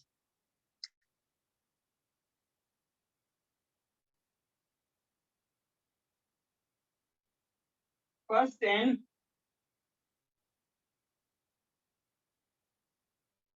foremost cause ठीक है, अभी इस पर्सन को रखते हैं, cause of poverty, cause of energy crisis in Pakistan is rising या is circular gap। सिंपल करते हैं। ठीक है, अब ये था मेरा टॉपिक सेंटेंस। अभी इसमें देखिए वर्ड आ गया कॉज। ऑलरेडी इस वर्ड से पता चल रहा है कि ये मेरा टॉपिक सेंटेंस किसके बारे में, कॉज के बारे में। ठीक है, अब इसमें आपकी थीसिस यही थी कि नॉर्मल, क्योंकि ये एक ओपिनियन सवाल है, उसमें आपकी थीसिस में किसी एक साइड को आपने प्रेफर नहीं करना होता है, तो वो सर ये जो क्राइसिस सर प्लूरल है तो सर इसमें एस आएगा आ रहेगा। फिर से आप बीच में बोलते हो अमजद, मैं अभी लास्ट वार्निंग है ये आपके लिए। फिर सर जेन से निकल जाते हैं ना सवाल सर, इसलिए पूछ रहा हूँ। लिख लें, मैंने इसलिए कहा कि आप अपनी कॉपी सामने रखें, उस पर लिखते जाएं, लास्ट में सवाल करें। Okay sir. ठीक है, मैं भूल जाता हूँ पॉइंट्स जो कहना होती है, पता नहीं क्या कह रहा था मैं, क्या कह रहा था सर। आप ये कह रहे थे कि आर्गुमेंटेटिव जो ऐसे का ना बता रहे थे ना कि जिसमें थीसिस हम सपोर्ट। ठीक है, अब जैसे यहाँ पे आपका ये ओपिनियन क्वेश्चन है, आपको एक साइड नहीं लेनी होती है, तो इसमें आपने ये थीसिस से कनेक्ट नहीं किया। मैंने जस्ट नॉर्मली उसको ये बताया है जो सेकंड फैक्टर था। ठीक है, अब इसमें आपका कॉज बता रहा है कि ये कॉज है। ठीक है, ऐसे ही मैं आगे चल के रीजन लिखूंगा, फैक्टर बिहाइंड लिखूंगा, इस तरीके से फिर ये मुझे आपके टॉपिक सेंटेंस से ही पता चलेगा कि ये क्या है। ठीक है, अब इसका मैंने कंक्लूडिंग सेंटेंस उस वक्त बनाया था, जो मैं एक मिनट देख के लिख लेता हूँ, क्योंकि मैं सोच रहा हूँ वही लिखूं आपको। ताकि पता चले कि कैसे लिखता था मैं।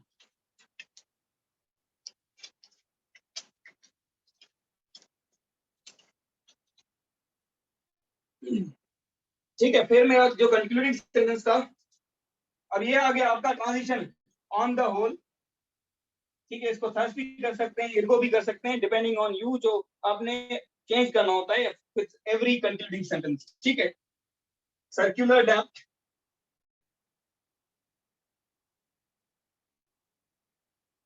hinders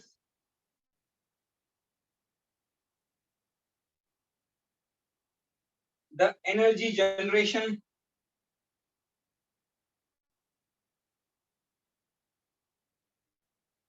process, which after some time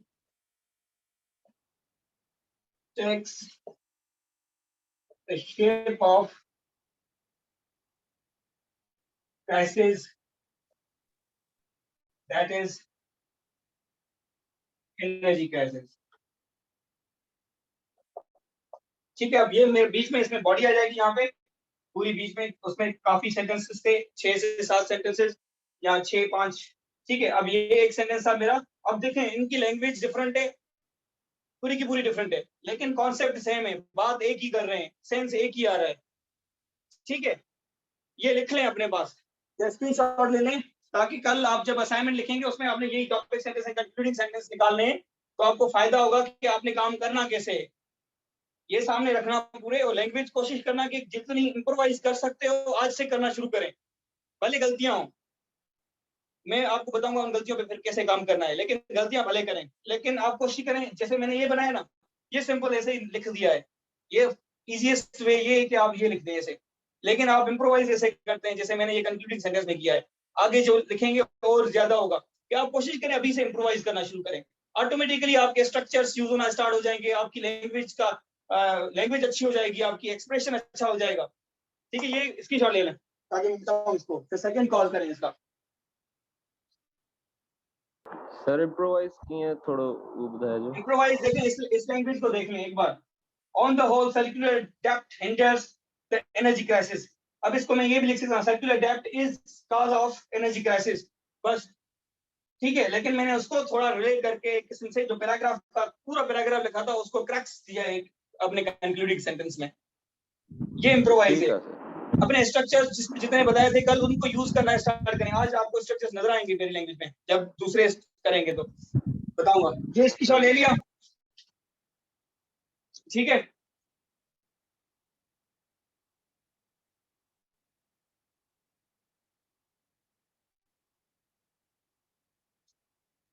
अच्छा, इसमें सेकंड था मेरा week energy policy.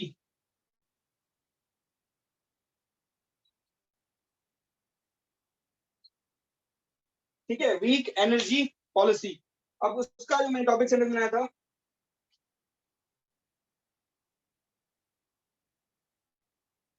another reason behind energy crisis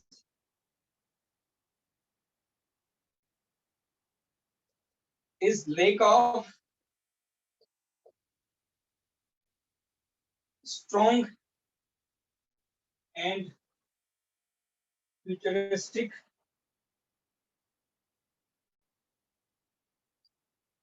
energy policy। ठीक है, अब strong and futuristic are adjectives.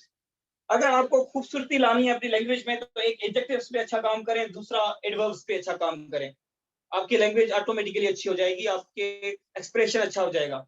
ये दो चीजें आपकी मतलब एक क्या कहते हैं यूनिक टच आता है ना आपकी लैंग्वेज में, वो ये चीजें आते हैं। आप कितने अच्छे एडजेक्टिव्स यूज करते हो, कितने अच्छे आप क्या कहते हैं एडवर्ब्स यूज करते हो। जब भी कोई रीडिंग करें उनमें से ये चीजें निकाला करें कि कौन सा एडजेक्टिव अच्छा यूज किया है इसने, कौन सा एडवर्ब अच्छा यूज किया है। वर्ब सबको आते हैं, ठीक है, नाउन्स भी आते हैं, वो आपकी एक किस्म का वोकैबुलरी है। ये आपके एक्सप्रेशन को फायदा देते हैं। ना लिखूंगा ना, ये हटा दूं, lake of energy crisis, lake of या लेक ऑफ कर दूं एनर्जी पॉलिसी। ठीक है, ये हटा दूं एनर्जी स्ट्रॉन्ग एंड फ्यूचरिस्टिक, तब भी सेंटेंस ठीक है। एडजेक्टिव्स को हटा के आप सेंटेंस बना ले तो बना सकते हैं हम, ठीक है, लेकिन वो खूबसूरती नहीं रहती है फिर।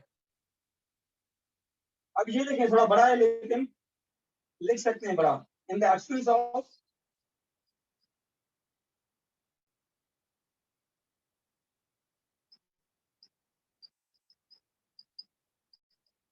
comprehensive policy, comma, piecemeal या short-sighted या myopic policies were formulated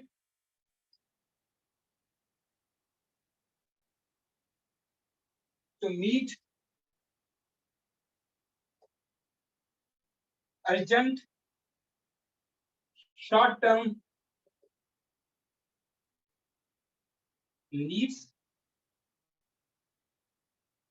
were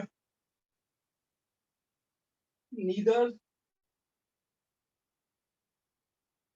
adequate, अब neither nor का स्ट्रक्चर देखें आ गया, nor effective for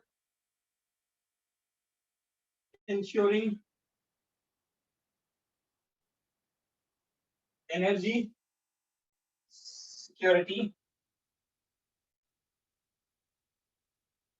for the country.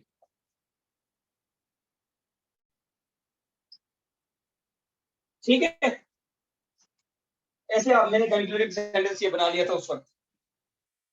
जब आपकी ज्यादा प्रैक्टिस हो जाएगी ऑटोमेटिकली आपके ऐसे सेंटेंसेस बनेंगे, ये प्रैक्टिस से ही बनेंगे। अभी आप सिंपल भी बनाए तो कोई मसला नहीं है, लेकिन मैं इसलिए कह रहा हूँ कि क्योंकि आज सिर्फ आपकी असाइनमेंट है टॉपिक सेंटेंस कंक्लूडिंग सेंटेंस यही बनाने हैं और आपके पास 3 दिन है, तो क्यों ना आप ऐसे बनाने की कोशिश करें। ये आज वाले स्क्रीनशॉट्स लेके ये लिखें पहले, ठीक है, एक पेज पे, वो फिर पेज सामने रखें और दूसरे बनाएंगे जो असाइनमेंट दूंगा आज, स्क्रीनशॉट लेने, और अगर इसमें कोई सवाल हो तो पूछते जाएं। मैं 3 बताऊंगा, 3 कॉजेज, 3 सॉल्यूशंस और 3 इम्पैक्ट्स। जी सर, ये जो आपने एडवर्ब और एडजेक्टिव का बताया ये दोबारा बताइएगा, मतलब जो भी हम टॉपिक पढ़ रहे हैं उससे रिलेटेड जो हमें मिल रहे हैं तो उसको निकाल कर यूज करें। टॉपिक नहीं होता है, adjectives and adverbs are connected with, जैसे एडजेक्टिव्स एंड नाउन के आगे लगते हैं। अब ये Yes, sir. एनर्जी पॉलिसी है ना, ये मैंने कहीं ना कहीं पढ़ा होगा लाजमी, कि फ्यूचरिस्टिक एनर्जी पॉलिसीज भी होती हैं, मायोपिक एनर्जी पॉलिसीज भी होती हैं, शॉर्ट साइटेड एनर्जी पॉलिसीज भी होती हैं, पॉलिसीज होती हैं, स्ट्रॉन्ग पॉलिसीज भी होती हैं। तो ये आपके, मैं सिंपली यहाँ पे ये लिख सकता हूँ, another reason behind the energy crisis is lack of energy policy, ठीक है, या वीक एनर्जी पॉलिसी, ये भी लिख सकता हूँ, जो मैंने ऊपर टॉपिक सेंटेंस अपना ये मैंने फ्रेज लिखा था अपनी आउटलाइन में, ठीक है, तो ये Yes, फ्रेज को sir. रिपीट कर सकता हूँ। लेकिन एक जो खूबसूरती आती है जो रीडिंग में आपको मिलेगी, ये Yes, निकालना sir. है, जैसे strong and futuristic, myopic, short sighted, ठीक है, इसका अपोजिट है वो फिर। Yes, sir. Thank you, sir. ठीक है, और अगर कोई सवाल है तो पूछ लें। हाँ सर, तो आप सवाल थर्ड ये क्लास आता में है जाएं। कंक्लूडिंग सेंटेंस में ट्रांजिशन वर्ड यूज ना है, मींस देयरफॉर वगैरह, वो हाँ, लाजमी नहीं है, जो मैं चाहता हूँ मैं वही कह क्यों रहा ना था कि transition word is not necessary कि आप लाजमी दें, लेकिन दें तो अच्छी बात है, ठीक है। कभी कभी आपका फ्लो विदाउट ट्रांजिशन भी आ रहा होता है। अब इसमें देखें ना, मैंने फ्लो कैसे किया है, अब पीस मील पॉलिसीज को जो डिस्कस किया है ना यहाँ पे, ये ऑलरेडी इसके ऊपर आ रही होंगी, मैंने कोई एक पुरानी पॉलिसी इस पे बात की होगी, इसीलिए फ्लो आ रहा है ऑलरेडी, तो मैं क्यों ट्रांजिशन दूं इसको। जब फ्लो टूटेगा, जब एक एब्रप्ट चेंज आना स्टार्ट होगा कंक्लूडिंग सेंटेंस के टाइम पे, तो मैं फिर आपको यहाँ पे ट्रांजिशन देना होगा ताकि उसको पता चले कि you are ending this sentence. ठीक है सर, ठीक है, हालांकि थर्ड इसके आगे भी लिख सकता हूँ, कोई मसला नहीं है, ये मैं मिटा दूं। सर एक मिनट, कंक्लूडिंग सेंटेंस में मिटा दें।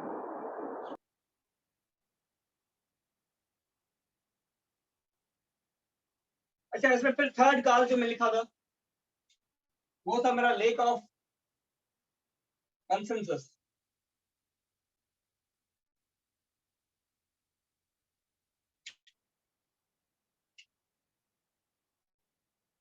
इसका टॉपिक सेंटेंस बनाया था the worsening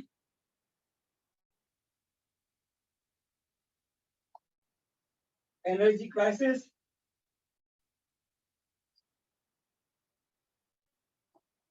Sir? further compounded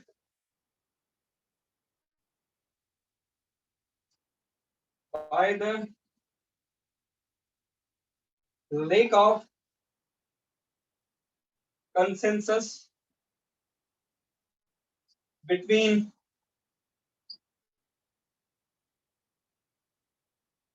provinces and the central government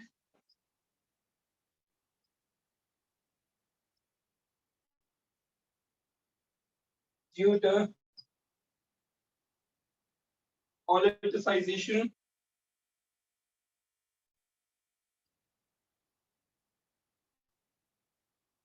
of power projects. अब ये था इसका मेरा टॉपिक सेंटेंस, इसका कंक्लूडिंग सेंटेंस था in this way, Pakistan is unable to use such energy resources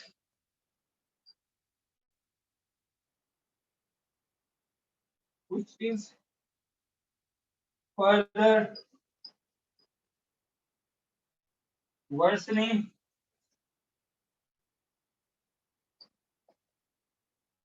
the energy crisis.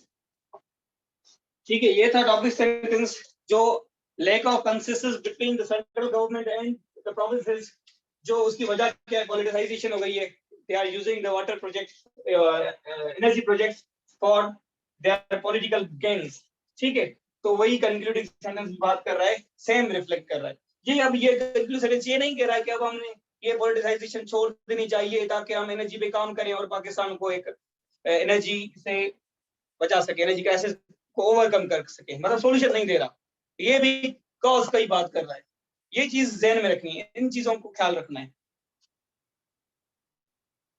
ठीक है sir ये जो आपने पहले जो बनाया था in the absence of comprehensive policing, piecemeal जो पॉलिसीज थी वो आपने ऑलरेडी मतलब पैराग्राफ में डिस्कस की हुई आगे है ना? बातें बताई होंगी ऊपर.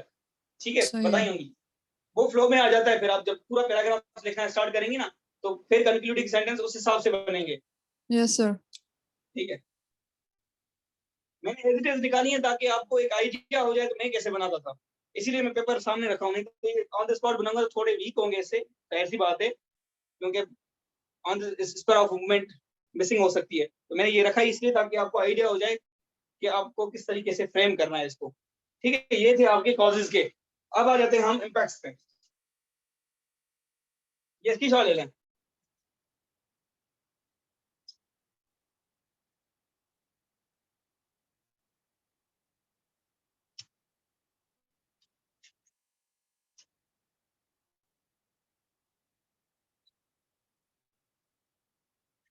नंबर 1 इम्पैक्ट था पुअर इकोनॉमिक ग्रोथ. लाजमी बात है, एनर्जी क्राइसिस होगा तो इकोनॉमिक ग्रोथ हमारी स्लो हो जाएगी. इसका टॉपिक सेंटेंस मैंने लिखा था,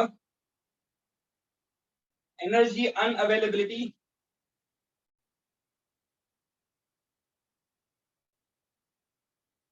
as undeniable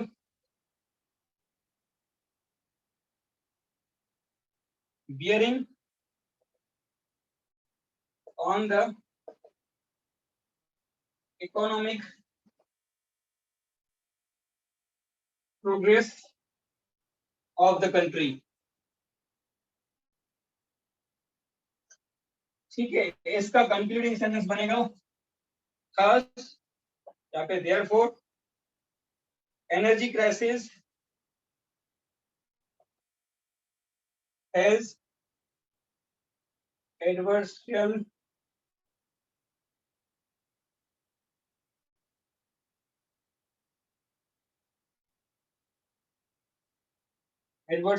effects on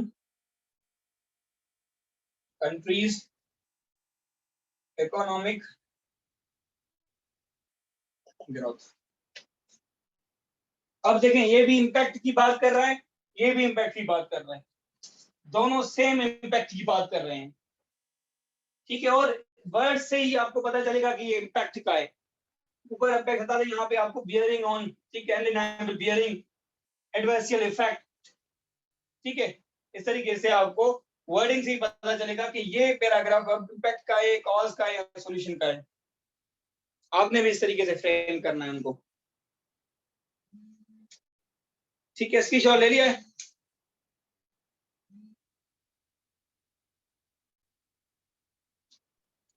sir sir ji sir, जो आपने main topic energy crisis in Pakistan लिखा है, तो अब जो आप बार बार जो ये लिख रहे हैं एनर्जी क्राइसिस, तो ये सही रहेगा वर्ड? बार अब बार देखिए, एनर्जी sentence में क्राइसिस एक ही आपका बात आप कीवर्ड है। लिख रहे हैं। आपके पास इसका, जी हालांकि अगर आपके पास सिनोनिम है तो अच्छी बात है, ठीक है, लेकिन उसको ख्याल से यूज करना जी कि कीवर्ड को जब आप सिनोनिम से रिप्लेस करते हो, उसका सेंस सेम आना चाहिए। जैसे मेरे पास था डिजिटलाइजेशन का, जब हम लिख रहा था तो मैंने डिजिटल प्रोसेस से कन्वर्ट कर रहा था उसको, ठीक है। इस तरीके से आप कुछ वर्ड्स होते हैं जिसे कर सकते हो। एनर्जी क्राइसिस का आपके पास दूसरा वर्ड सिनोनिम नहीं है। ऐसे कुछ कीवर्ड्स होते हैं, ये सर बार बार यूज होंगे, अच्छा ठीक है। एनर्जी बार बार यूज होगा आपका वर्ड। सर जो ये एनर्जी क्राइसिस आपने लिखा है, एनर्जी क्राइसिस पाकिस्तान, इसके आगे जो हेल्पिंग वर्ब यूज होगा वो इज होगा या आर यूज होगा? मैंने ऑलरेडी बताया था, crisis is a singular, crisis हुआ एसीएस तो फिर प्लूरल है, फिर उस हिसाब से आप बात करेंगे ना। अच्छा सर। अगर ये क्राइसिस है तो इज आएगा, सिंगुलर हो गया। अगर एसीएस लिखा है तो एनर्जी क्राइसिस नहीं होता है, क्राइसिस ही होगा और इज आएगा आगे। आप आपने सर जैसे पहले लिखा था एनर्जी हेज क्राइसिस लिखा इन है मैंने, पाकिस्तान, उसके आगे फिर आपने एस एस दिया था, इस हवाले से मैं पूछ रहा था। ये देखिए नहीं हेज सर, लिखा है ना, पिछले एनर्जी वाले जो क्राइसिस। आपने जो मिटा दिया, फर्स्टली जो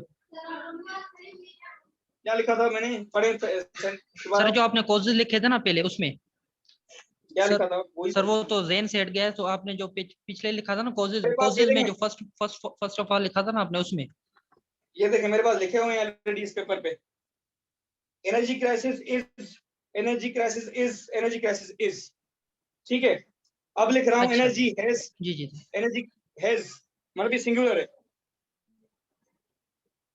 अच्छा अच्छा ये ऑलरेडी मैंने जब टॉपिक लिखा ठीक है था सर, उसी वक्त थैंक यू। बता दिया, क्या उसी वक्त बता दिया था ये चीज।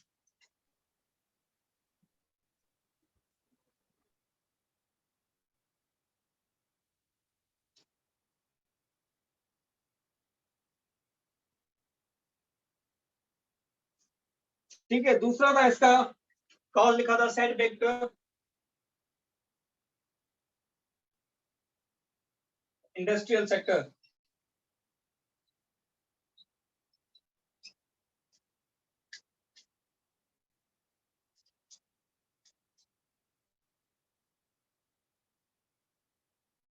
energy crisis has played a key role in hampering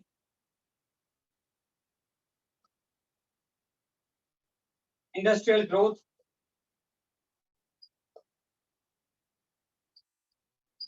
too।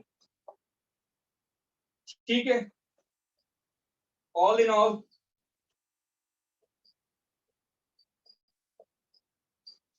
Pakistan's industrial sector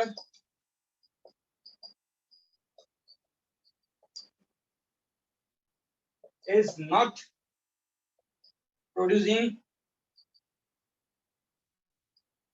much fruits because of power shortage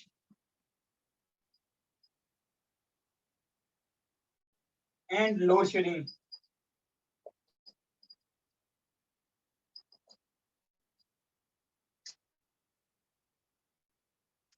अब दोनों सेम बात हो रही है, इंडस्ट्रियल सेक्टर को जो ग्रोथ की कमी हो रही है, वही बात कर रहे हैं, hampering industrial growth and also not bearing much fruit.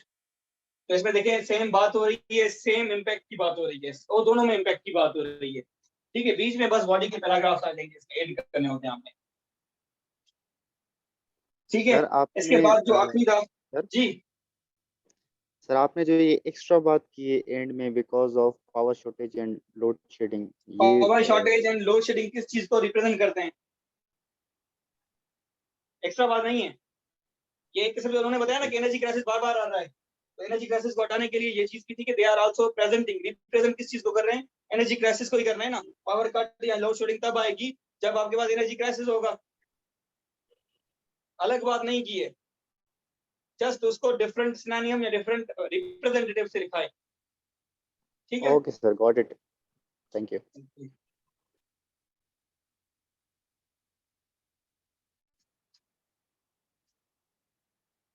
Number third, faltering agriculture sector.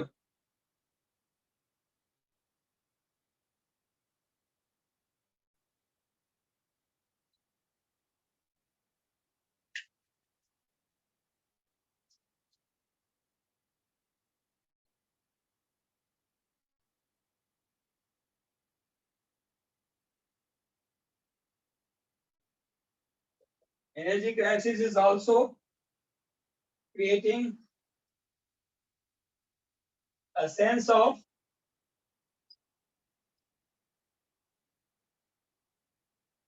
food insecurity,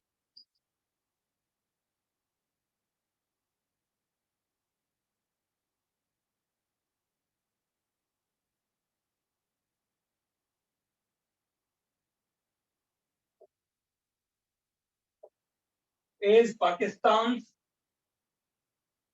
agriculture sector, agriculture growth is highly dependent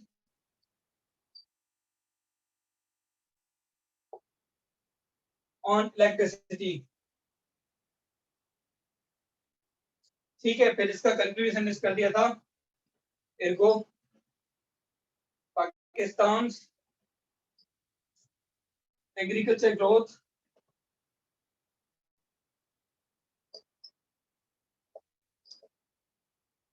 is badly implicated by energy crisis. ठीक है,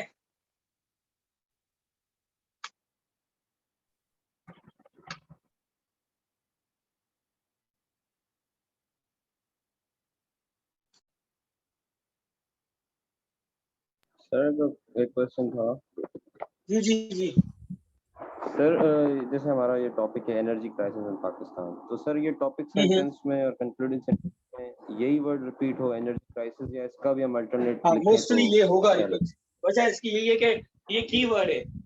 ठीक है, कीवर्ड्स रिपीट होंगे, बार बार होंगे। अगर democracy पे होगा ऐसे तो डेमोक्रेसी बार बार लिखेंगे, डेमोक्रेसी के लिए आपके पास सिनोनिम भी नहीं है। Yes sir. ठीक है, कभी कभी आप इम्प्रोवाइज ऐसे कर सकते हैं जैसे डेमोक्रेसी को रिप्लेस कर दिया आपने representation of people, for example जैसे यहाँ पे मैंने कर दिया था कि हाँ नहीं, freedom of speech is not representing democracy, वो एक कंपोनेंट है डेमोक्रेसी का। यही गलती होती है ना, इसलिए कहता हूँ कीवर्ड्स को रिपीट ही करने वाले, क्योंकि सिनोनिम जो आप लेते हो वो मीनिंग डिफरेंट हो सकती है, उसका एम्बेड डिफरेंट हो सकता है। ठीक है सर, एनर्जी शॉर्टेज कह सकते हैं सर? एनर्जी शॉर्टेज, क्राइसिस के, अच्छा क्राइसिस के काफी सिनोनिम यूज हो सकते हैं, मैंने क्राइसिस लिखा है ना, आप शॉर्टेज कर दें। ठीक है, स्कार्सिटी कर सकते हैं, स्कार्सिटी, एनर्जी स्कार्सिटी, एनर्जी पॉसिटी। ठीक है, मतलब क्राइसिस के सिनोनिम होंगे आपके पास ऑलरेडी, लेकिन एनर्जी के सिनोनिम नहीं हो सकते। डेथ, गुड, ये भी आ सकता है काशिफ, डेथ ऑफ एनर्जी, लेकिन एनर्जी डेथ नहीं होगा, डेथ ऑफ एनर्जी होगा फिर। हाँ, फियास्को ऑफ एनर्जी कह सकते हो इन सेंस। ठीक है, अब आ जाते हैं हम सॉल्यूशंस पे।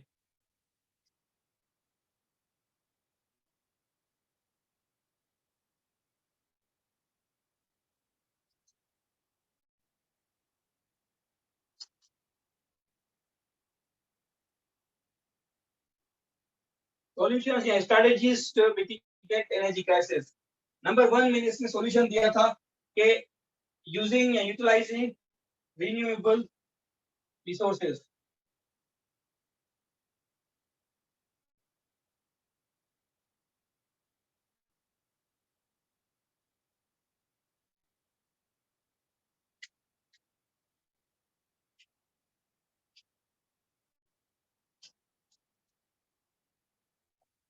Pakistan needs to move towards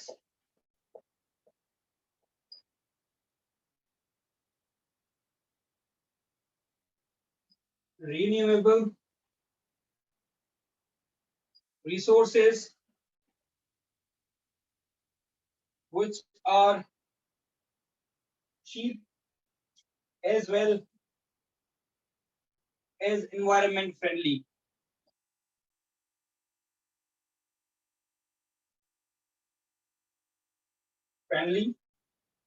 To overcome this crisis. ठीक है। Although Pakistan already has one major solar park at Bahawalpur,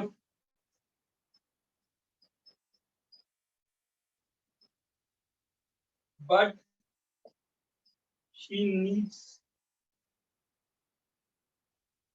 desperately needs to move,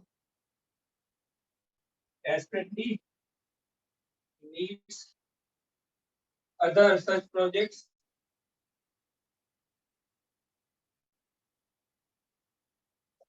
to mitigate energy shortage या एनर्जी क्राइसिस। ठीक है। अब इसमें मैंने जो पावरफुल का फैक्टर इससे पहले मेंशन किया होगा बॉडी में, उसको मैंने एडमिट करके दे दिया कि ऐसे और भी आने चाहिए। ठीक है, क्योंकि एक बावलपुर वाले प्रोजेक्ट से हमारा काम नहीं बन रहा। सर जी सर, अल्दो के बाद कामा नहीं आता? नहीं आता, ग्रामेटिकल एरर है, अगर देंगे तो कभी भी नहीं आएगा। और सर बट से पहले या लास्ट में? हाँ, इसको बट को हटा दें, इसको फिर कामा कर दें, ये बेहतर है। ये स्ट्रक्चर अब ठीक है। अल्दो के बाद कामा आएगा और पूरा स्ट्रक्चर सेंटेंस पूरा आएगा, और यहाँ भी नहीं आएगा। ठीक है, आल्दो के बाद पूरी एक क्लॉज आएगी, क्लॉज के बाद कामा आएगा, और फिर आपका यहाँ पे बट नहीं आएगा। ठीक है, आल्दो के बाद सिर्फ कामा देंगे, फिर आप अभी वाला स्ट्रक्चर ये फॉलो होता है, बट ग्रामेटिकल एरर हो जाएगा। ठीक है सर, ठीक थैंक है, यू सर। कामा दें यहाँ पे। इसके बाद अच्छा, यहाँ पे मैंने जनरली फॉर एग्जाम्पल रिन्यूएबल की बात कर दी। अब एक हाइडल की फॉर एग्जाम्पल अगर बात करनी हो आपने, एक पर्टिकुलर रिन्यूएबल रिसोर्स पे आप पैराग्राफ लिख रहे हैं, तो फिर इसकी वर्डिंग इस तरीके से आप चेंज करेंगे। और सेकंड दे देते हैं hydel, utilising hydel energy, hydel resource. ठीक है, अब इस पे देखें, जो मैंने टॉपिक सेंटेंस दिया है ना, वो सेकंड। अच्छा, मैं ये मैसेज बाद में देख लेता हूँ। अब इसमें जो टॉपिक सेंटेंस आएगा वो सेकंड होगा, इसीलिए मैंने अभी इसमें एड किया था ना। Pakistan is blessed with huge potential for hydroelectric power, which has the capacity to generate approximately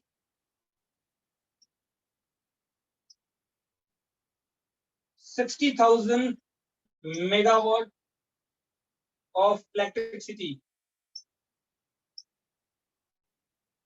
अब यहाँ पे देखें, ये टॉपिक सेंटेंस नहीं है, ठीक है। लास्ट भी इसीलिए कह रहा था कि लास्ट भी नहीं है कि आपका फर्स्ट या ये एग्जांपल इसीलिए एड किया था कि आप सेकंड या थर्ड या इवन लास्ट में भी कर सकते हो। ये इसका सेकंड सेंटेंस है। Therefore Pakistan should utilize its idle energy to cope with the energy shortage.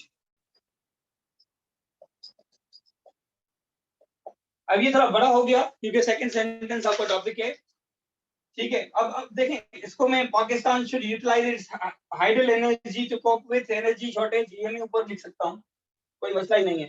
ये आपका टॉपिक सेंटेंस ये है, लेकिन ठीक है, ये एडिशनल इंफॉर्मेशन है, ये मैं नीचे भी ले आ सकता हूँ, लेकिन इट इज नॉट नेसेसरी, इसीलिए मैंने इसको थोड़ा रीअरेंज किया है कि आप सेकंड भी लिख सकते हो टॉपिक सेंटेंस, थर्ड भी लिख सकते हो।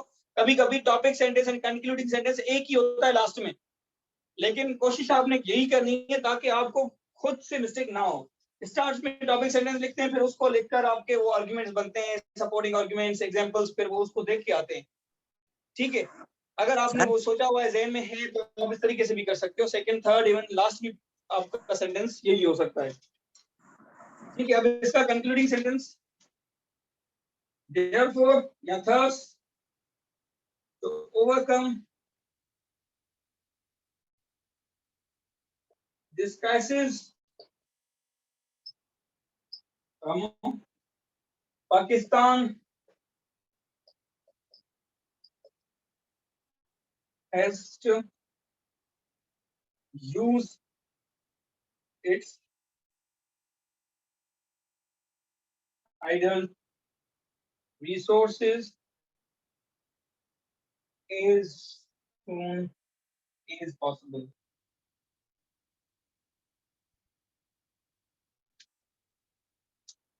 ठीक है, इसका स्क्रीनशॉट लेने का आखिरी लिख लेते हैं, फिर आपके सवाल लेते हैं और आपको असाइनमेंट हो जाता हूँ। सवाल अगर इसमें है तो इसमें पूछ सकते हो अभी। Yes sir. जी जी। ये टॉपिक सेंटेंस बीच में आ रहा है तो उसको अंडरलाइन करें, मतलब या ऐसे ही? कुछ भी नहीं, कोई जरूरत ही नहीं अंडरलाइन करने की, कोई मसला ही नहीं है, ऐसे ही लिखें, ठीक है सर। वैरायटी के लिए ये अच्छी बात होगी कि कभी फर्स्ट सेंटेंस में वो टॉपिक सेंटेंस डिस्कस करें, अगर कभी आपकी राइटिंग इतनी स्ट्रांग है आप कर सकते हो। अब देखिए, कभी कभी आप जब फुल लेंथ पैराग्राफ लिखेंगे ना, 3 आवर्स में आपको पैराग्राफ पूरा ऐसे लिखना होता है, तो आपको ये ज़हन में नहीं होगा कि आपने टॉपिक सेंटेंस फर्स्ट लिखा है, थर्ड लिखा है, सेकंड लिखा है। बस ये प्रैक्टिस चाहिए कि आपको ये टॉपिक सेंटेंस वाला झंझट ही नहीं होना चाहिए। स्टार्टिंग में आपको हर चीज पे ख्याल रखना पड़ेगा, ताकि वो, जैसे आप न्यू कार सीखेंगे ना या बाइक सीखेंगे, तो आपको, मैंने कार सीखी थी जब न्यू 6th क्लास में था, तो मैं म्यूजिक भी नहीं चलाता था गाड़ी का, ताकि कंसंट्रेशन एक ही तरफ रहे, किसी से बात ही नहीं करता था, ठीक है। लेकिन ऐसा ऐसा फिर आप म्यूजिक भी चलाते हो, एक हाथ से भी गाड़ी चला रहे होते हो, मोबाइल पे भी बात कर रहे होते हो, क्योंकि प्रैक्टिस के साथ आपको एक एक्सपीरियंस भी आता है और एक्सपर्टीज आती है। वो एक्सपर्टीज आ गई तो फिर आप ये एक्सपेरिमेंट्स करते रहेंगे खुद ब खुद, इससे भी अच्छे टॉपिक सेंटेंस, कंक्लूडिंग सेंटेंसेस बनाएंगे, लेकिन वो प्रैक्टिस के लिए आपको मेहनत करनी पड़ेगी। एक्सक्यूज सर जी, किसी और का सवाल? सर क्वेश्चन ये हुआ था ताजी ते सॉल्यूशन इस्तेमाल। प्लीज। अच्छा सर आपने जैसे सॉल्यूशन के टाइम पे शुड यूज किया है और हैज टू यूज किया है, यहाँ पे हमें मस्ट यूज करना चाहिए या ये हमें कौन से ये मॉडल वर्ब्स पे डिपेंड करता है, आप कितना जोर देना चाहते हैं उस सॉल्यूशन पे, ठीक है। इसको मस्ट भी कर सकते हो, कोई मसला ही नहीं है कि मस्ट यूज हाइडल रिसोर्सेज, ठीक है। मतलब आप थोड़ा लाइट कर सकते हो शुड करके, हैज तो आपको इंटेंसिटी पता है ना, शुड करना कहाँ होता है, थोड़ी इंटेंसिटी कम है। यस वो तो बिल्कुल बस पता वो है, इंटेंसिटी शो आपकी होगी, बाकी ग्रामेटिकल एरर नहीं होगा कोई भी इनमें से। अच्छा सर, मतलब मींस हम तो एडवाइस दे रहे हैं, फिर हाँ। शुड अब अगर फॉर एग्जांपल कोई ऐसी एडवाइस है जो लाजमी करनी है, ठीक है, तो फिर मस्ट कर दें भले, तो उसके साथ एम्फसाइज के साथ। अब देखें, एनर्जी क्राइसिस के लाजमी तो नहीं है हम हाइडल रिसोर्सेज यूटिलाइज करें, काफी सारे और तरीके हैं। मींस कोई भी ठीक है। यूज कर सकते हैं, डिपेंड करता है उनके हाँ। इंटेंसिटी। हाँ बिल्कुल, इंटेंसिटी शो करनी होती है। ठीक है।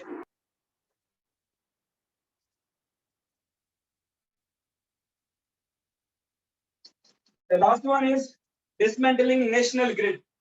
अब ये dismantling national grid वाला जो आर्ग्यूमेंट है, ये मैंने एक आर्टिकल में पढ़ा था, फिर इसको मैंने अपने ऐसे में अपना आर्ग्यूमेंट करके पेश किया था। आपने भी ऐसे करना होता है। डिसमेंटलिंग द नेशनल ग्रिड ये एक सॉल्यूशन है एनर्जी क्राइसिस को खत्म करने का, और वो उसने अपने एक पता मुझे याद नहीं है मैंने किसका आर्टिकल पढ़ा था, लेकिन आर्टिकल मुझे याद है कि मैंने आर्टिकल पढ़ा था और उससे ये आर्गुमेंट निकाला था कि नेशनल ग्रिड को डिसमेंटल करके हम एनर्जी क्राइसिस को खत्म कर सकते हैं। ठीक है, तो ये सॉल्यूशन मैंने भी अपना फिर बना दिया था, लेकिन उसमें लिखा नहीं था कि ये मैंने कहीं से लिया है, ये मेरा ही आर्गुमेंट है, मैंने उसको ऐसे करके पेश किया था। ठीक है, another solution to the energy crisis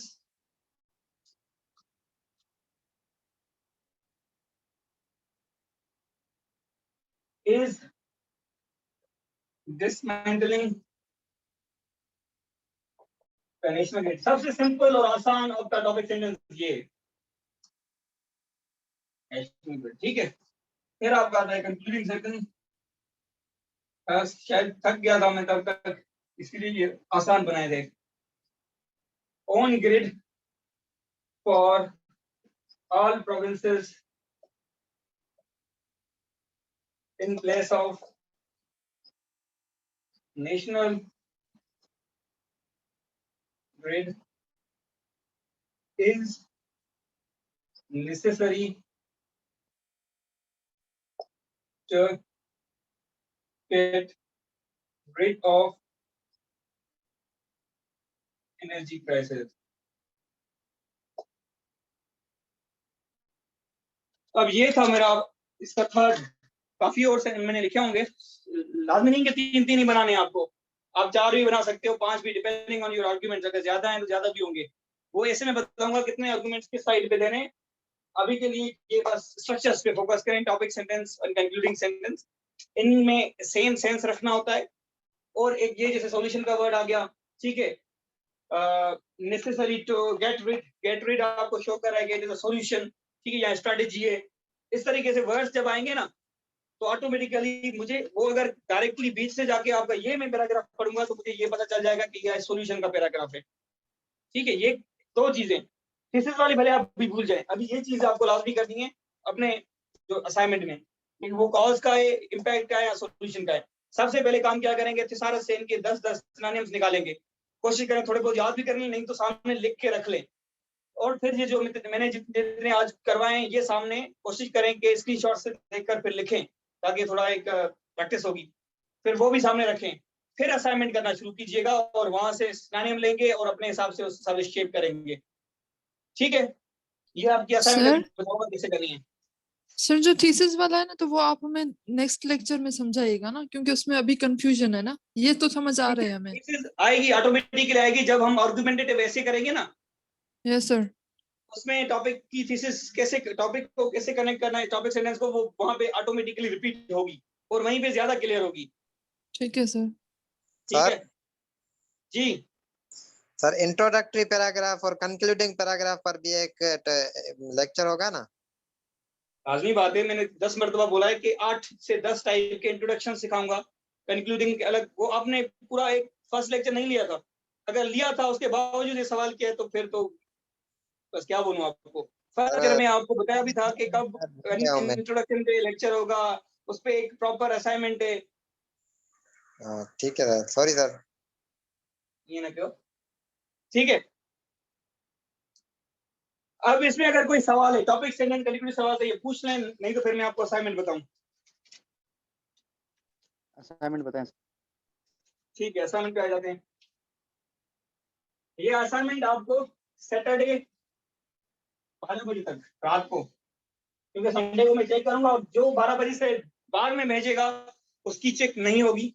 ठीक है, ये मैं पहले ही बता देता हूँ, फिर मुझे नहीं कहिएगा, क्योंकि संडे पे उनकी चेक होगी जो सैटरडे नाइट में रात को ही मैं भेजता हूँ, 12 बजे के बाद चेक करना शुरू करूंगा, कोई भी हो। ठीक है, पहले ही बताता हूँ क्लास में वो उसकी चेक नहीं करूंगा, क्योंकि इतनी बड़ी असाइनमेंट भी नहीं है कि आप सैटरडे की 12 बजे तक भी ना कर सकें। ठीक है, सबसे पहले आपका जो असाइनमेंट दिया हुआ है 20 सेंटेंसेस, सिंपल 20 सेंटेंसेस, कोशिश करें अपने दिमाग से बनाना, देख के नहीं। कंपाउंड सेंटेंसेस और 20 सेंटेंसेस आपके आ जाएंगे कॉम्प्लेक्स सेंटेंसेस। ठीक है, ये आ गई आपकी असाइनमेंट नंबर 1 का ए पार्ट। और बी पार्ट ये है कि आपको टोटल 25 टॉपिक सेंटेंसेस बनाने और हर टॉपिक सेंटेंस का कंक्लूडिंग सेंटेंस भी बनाना है। अब टॉपिक 25 है ना, आपको करना है इसको 25 नहीं, हाँ ठीक है, हाँ ठीक है। आते हैं सफीर, एक मिनट में चेक करता हूँ। 30 जो सेंटेंसेस आएंगे टॉपिक सेंटेंसेस, उसके ही 30 कंक्लूडिंग सेंटेंस, मतलब टोटल ये भी 60 हो गए। ठीक है, 60 ये सेंटेंसेस, 60 ये सेंटेंसेस, 120 सेंटेंस की असाइनमेंट है। अब इसमें आपने करना क्या होगा, 30 है तो 10 आपको कॉजेज से करने होंगे, ये लिख लें अपने पास। 10 इम्पैक्ट्स के होंगे, मतलब 10 टॉपिक सेंटेंस के 10 एंड कंक्लूडिंग सेंटेंस, इम्पैक्ट के 10 topic sentence and concluding sentence, और 10 सॉल्यूशन। जैसे मैंने आज 3 करवाए ना, इसे आपने 10 करने हैं solutions of topic sentence and concluding sentence. Topic आप अपनी मर्जी से लें। फॉर इजीनेस में दे देता हूं, पॉवर्टी इन पाकिस्तान एक ये आ गया आपका। दूसरा failure of democracy in Pakistan.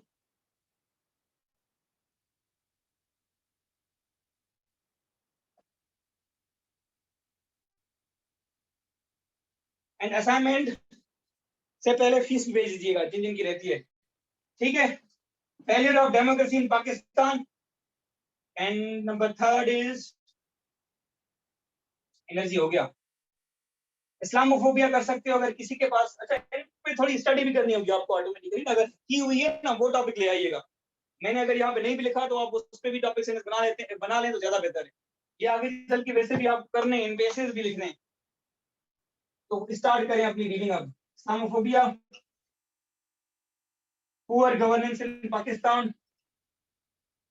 अब इस्लामोफोबिया है ना, उसका कॉजेज अलग होंगे, सॉल्यूशंस इंपैक्ट्स अलग होंगे। पुअर गवर्नेंस के कॉजेज अलग होंगे, सॉल्यूशंस इंपैक्ट्स अलग होंगे। ये मैं अब पिन इसीलिए दे रहा हूं क्योंकि मैंने डिकंस्ट्रक्शन करवाई नहीं है, इसीलिए अभी डिकंस्ट्रक्शन वाली झंझट में आपको फंसाना भी नहीं है। अभी इन पे फोकस करें, स्टेप बाय स्टेप चलना है हमें। पुअर गवर्नेंस इन पाकिस्तान, ये opinion today. Education, poor education system, आखिरी है एजुकेशन सिस्टम ऑफ पाकिस्तान। ठीक है, सबसे बेस्ट ये होगा कि आप 2 कॉल्स यहाँ से लें, 2 यहाँ से, 2 यहाँ से, क्योंकि 10 लिखने हैं, 5 है ना, 10 कॉल्स लिखने हैं, 2 करके लें, 2 कॉल्स, 2 इम्पैक्ट, 2 सॉल्यूशंस। ठीक है, आपके ऑटोमेटिकली 60 हो जाएंगे। नहीं तो आप भले लाजमी बात है, पॉवर्टी ज्यादा अच्छा पढ़ा है, 6 यहाँ से कॉजेज ले आए, 6 इम्पैक्ट ले आए, 6 सॉल्यूशन, 6 हो गए, बाकी 4 रहते हैं, 4 कहीं और से ले आए। ठीक है, असाइनमेंट समझ आ गई। अब सेंड कैसे करेंगे ये बहुत जरूरी है, पैटर्न यही फॉलो करना है। हैंड रिटन होगा, कोई भी टाइप करके नहीं भेजेगा, पेपर पे लिखेंगे पेन से, ब्लू पेन या ब्लैक मार्कर, जो भी पेन आपको यूज करनी है। ठीक है, उसको आपने कैम स्कैनर ऐप के जरिए या कोई भी स्कैनर ऐप से पीडीएफ बनाएंगे। पीडीएफ बना के मुझे या सर अमीन को डायरेक्टली सेंड करेंगे, दोनों को नहीं। या एक काम करें, सब मुझे भेज दें। ठीक है, सब मुझे भेजिएगा पीडीएफ में। मेरा नंबर एडमिन में ऑलरेडी ग्रुप में हूँ। ठीक है, तो वहां पे भेजिएगा। सर ये लास्ट वाला टॉपिक आपने क्या लिखा है, education system of Pakistan? Poor education system of Pakistan, उसके कॉजेज क्या हैं, उसके इम्पैक्ट्स क्या बन रहे हैं और उसको हम ठीक कैसे करें, सॉल्यूशंस। सर मेरा एक सवाल है, अगर सामने से आपको मतलब सेंटर या कहीं पे भेज दें पेपर्स तो फिर, या पीडीएफ लाजमी? पीडीएफ, असल में उसमें फायदा ये है, पीडीएफ में ना मार्किंग करना आसान होता है। ठीक है, अगर आप मुझे वर्ड फाइल भेजेंगी, वर्ड फाइल या पिक्चर्स भेजेंगी तो उस पर मैं मार्किंग नहीं कर सकता। गूगल क्लासरूम नहीं, पीडीएफ वाला ठीक है, क्योंकि आगे चल के वैसे भी आपको पीडीएफ ही भेजना है। ऐसे में वो प्रिंट करके, या जैसे इंट्रोडक्शन की असाइनमेंट होगी वो मैं प्रिंट करके चेक करता हूँ। गूगल क्लासरूम में वो जितने मैं ज्यादा कमेंट्स देता हूँ वो नहीं आएंगे। मैं पूरा पेज रेड भी करता हूँ नहीं कभी नहीं कभी। सर, मेरा मकसद ये था, नहीं मेरा इसी वजह से मेरा मकसद ये था कि पीडीएफ में नहीं, सामने से मतलब आपको पेपर्स दे दूं मैं, जो लिखे हुए हैं वही आपको भिजवा दूं, तो ऐसे हो सकता है? अभी क्यों भिजवाएं, जी। अभी इतना खर्चा क्यों करें खामखा? आप पीडीएफ बना के भेजें, आगे चल के ऐसे आप अगर चाहें तो पीडीएफ भेजें, अगर चाहें तो आप टीसीएस कर देना, कोई मसला नहीं है, लेकिन अभी खर्चा क्यों करें? अभी यदि असाइनमेंट सर हैदराबाद सर मैं हैदराबाद में हूँ इसलिए। अच्छा हैदराबाद में, तो आप अच्छा फिर आपके लिए कोई ना कोई होगा भाई, किसी को भेज दीजिएगा, मुझे दे दे कहीं पे भी। हाँ फिर ठीक है, हैदराबाद वाले मुझे हैंड रिटन जमा करा सकते हैं। Thank you sir. जी ठीक है। हाँ आई थॉट कि आप बाहर से हैं तो खामखा क्यों खर्चा करें। अमजद, आपका तो ये काम नहीं है क्लास को मेंटेन करना, you are not monitor of the class, आप किसी और को इंस्ट्रक्ट नहीं कर सकते, ये मैं काफी देर से नोट कर रहा हूँ, आप किसी और को नहीं बोलें तो ज्यादा बेहतर है, आप अपने काम से काम लें। You are student of the class, इसी शिराज भी क्लास में स्टूडेंट है, कोई और भी क्लास में स्टूडेंट है, मॉनिटर नहीं है कि आप उसको इंस्ट्रक्ट कर रहे हैं कि आप बात ना करें, आप गुस्सा दिला रहे हो मुझे। और कोई सवाल?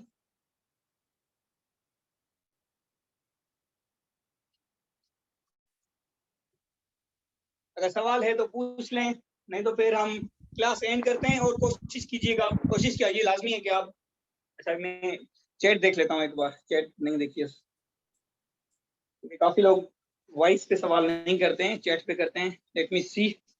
सर ये जो सिंपल सेंटेंस और कंपाउंड, ये ऐसे ही मतलब जनरली जो भी कुछ माइंड में हो तो आपको ना वो उस तरह हाँ, से हम बना कर ज्यादा देंगे ना। बेहतर है, इसमें ये फायदा होगा कि आपकी प्रैक्टिस होगी, अगर देख के बनाएंगे तो वो प्रैक्टिस नहीं होगी। Yes sir. ज़हन से बनाएंगे ना, ऑटोमेटिकली आप जब पैराग्राफ लिखेंगे तो उसमें भी आपको ये खुद ब खुद आप सेंटेंसेस बनाना स्टार्ट करेंगी। सर ऐसा कोई प्रैक्टिस बुक है जिसमें ये सिंटेक्स इंप्रूव हो, लाइक सिंपल, कंपाउंड, कॉम्प्लेक्स? क्या करें? कोई बुक वगैरह जिससे हम जो है वो पढ़ाया हुआ है हमने क्लास में।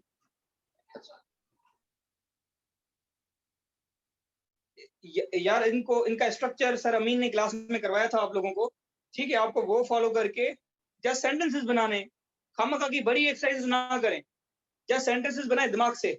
बस आपको एक सबऑर्डिनेटिंग कंजक्शन का पता हो और दूसरा आपको कोऑर्डिनेटिंग कंजक्शन का पता हो, ठीक है।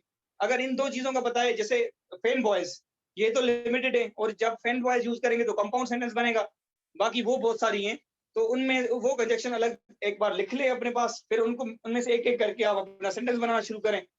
या फिर आपको मैंने वेबसाइट भी बताई है, मॉन्स्टर ग्रामर, वो बहुत अच्छी है, वहां पे पूरा स्ट्रक्चर विथ क्या कहते हैं डायग्राम समझाया हुआ है अच्छे तरीके से, वो फॉलो करें। भले फिर इसमें से भी आप देख सकते हो कॉम्प्लेक्स कंपाउंड कैसे बनते हैं, लेकिन इन तीन पे करें। कंपाउंड कॉम्प्लेक्स के अलावा जो फोर्थ टाइप था कंपाउंड कॉम्प्लेक्स, वो वाला ना करें, वो ज्यादा लिखेंगे भी नहीं आप, खामखा उसकी प्रैक्टिस की भी जरूरत नहीं है।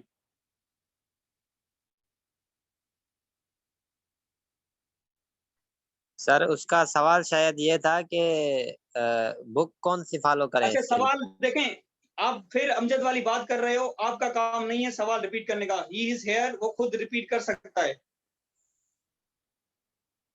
देखें ये गलत बात होती है, आप टीचर को इरिटेट कर रहे होते हो। वो जी सर, खुद मेरा वही बैठा है सवाल था क्लास में, जो तो वो आपने खुद आंसर अपनी किया सर। तर्जमानी कर सकता है, आप अच्छा, नहीं करें तो बेहतर है, ठीक है। ये Sorry, अमजद sir. वाली बात हो रही है कि you are not monitor of the class, या जब मैं आपसे पूछूं तो आप फिर बताएं। एक डेकोरम होता है क्लास का यार, अगर ऑनलाइन क्लास भी हो तो उसको मेंटेन करना जरूरी होता है। मैं शर्ट उतार के यहाँ पे खड़ा हो जाऊं, ठीक रहेगा आप लिखने के लिए? डेकोरम मेंटेन करना होता है ना, तो उसको ख्याल करें आप।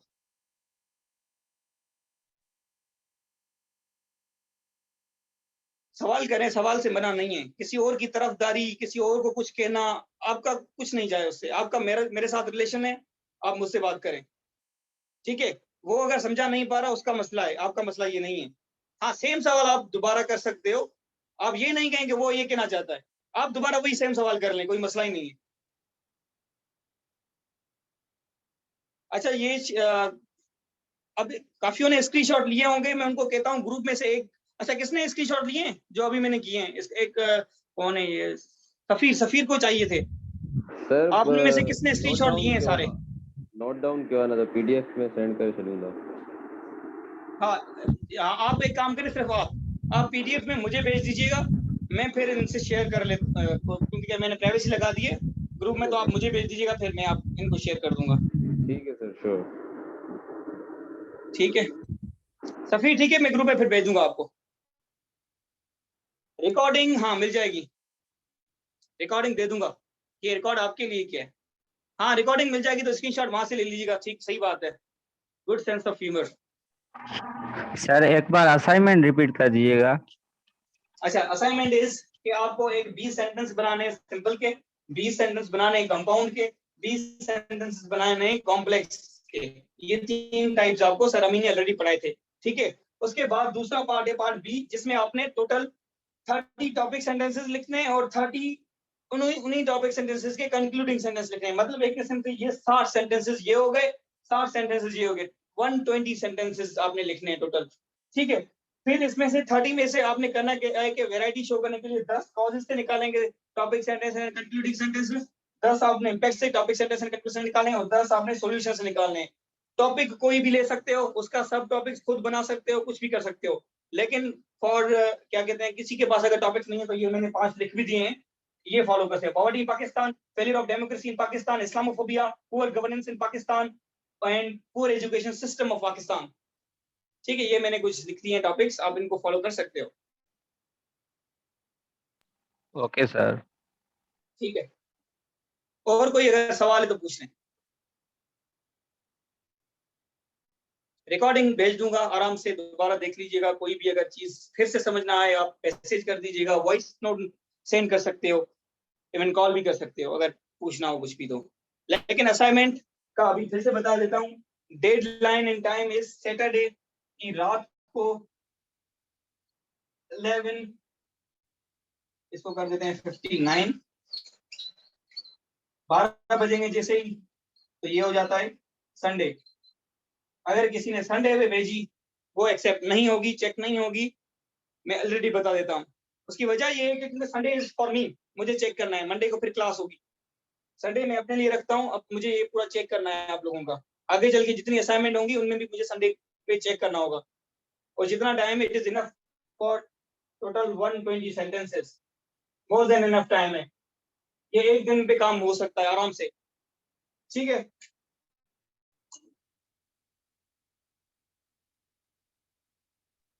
एक मिनट सर, स्क्रीनशॉट ले लें सर।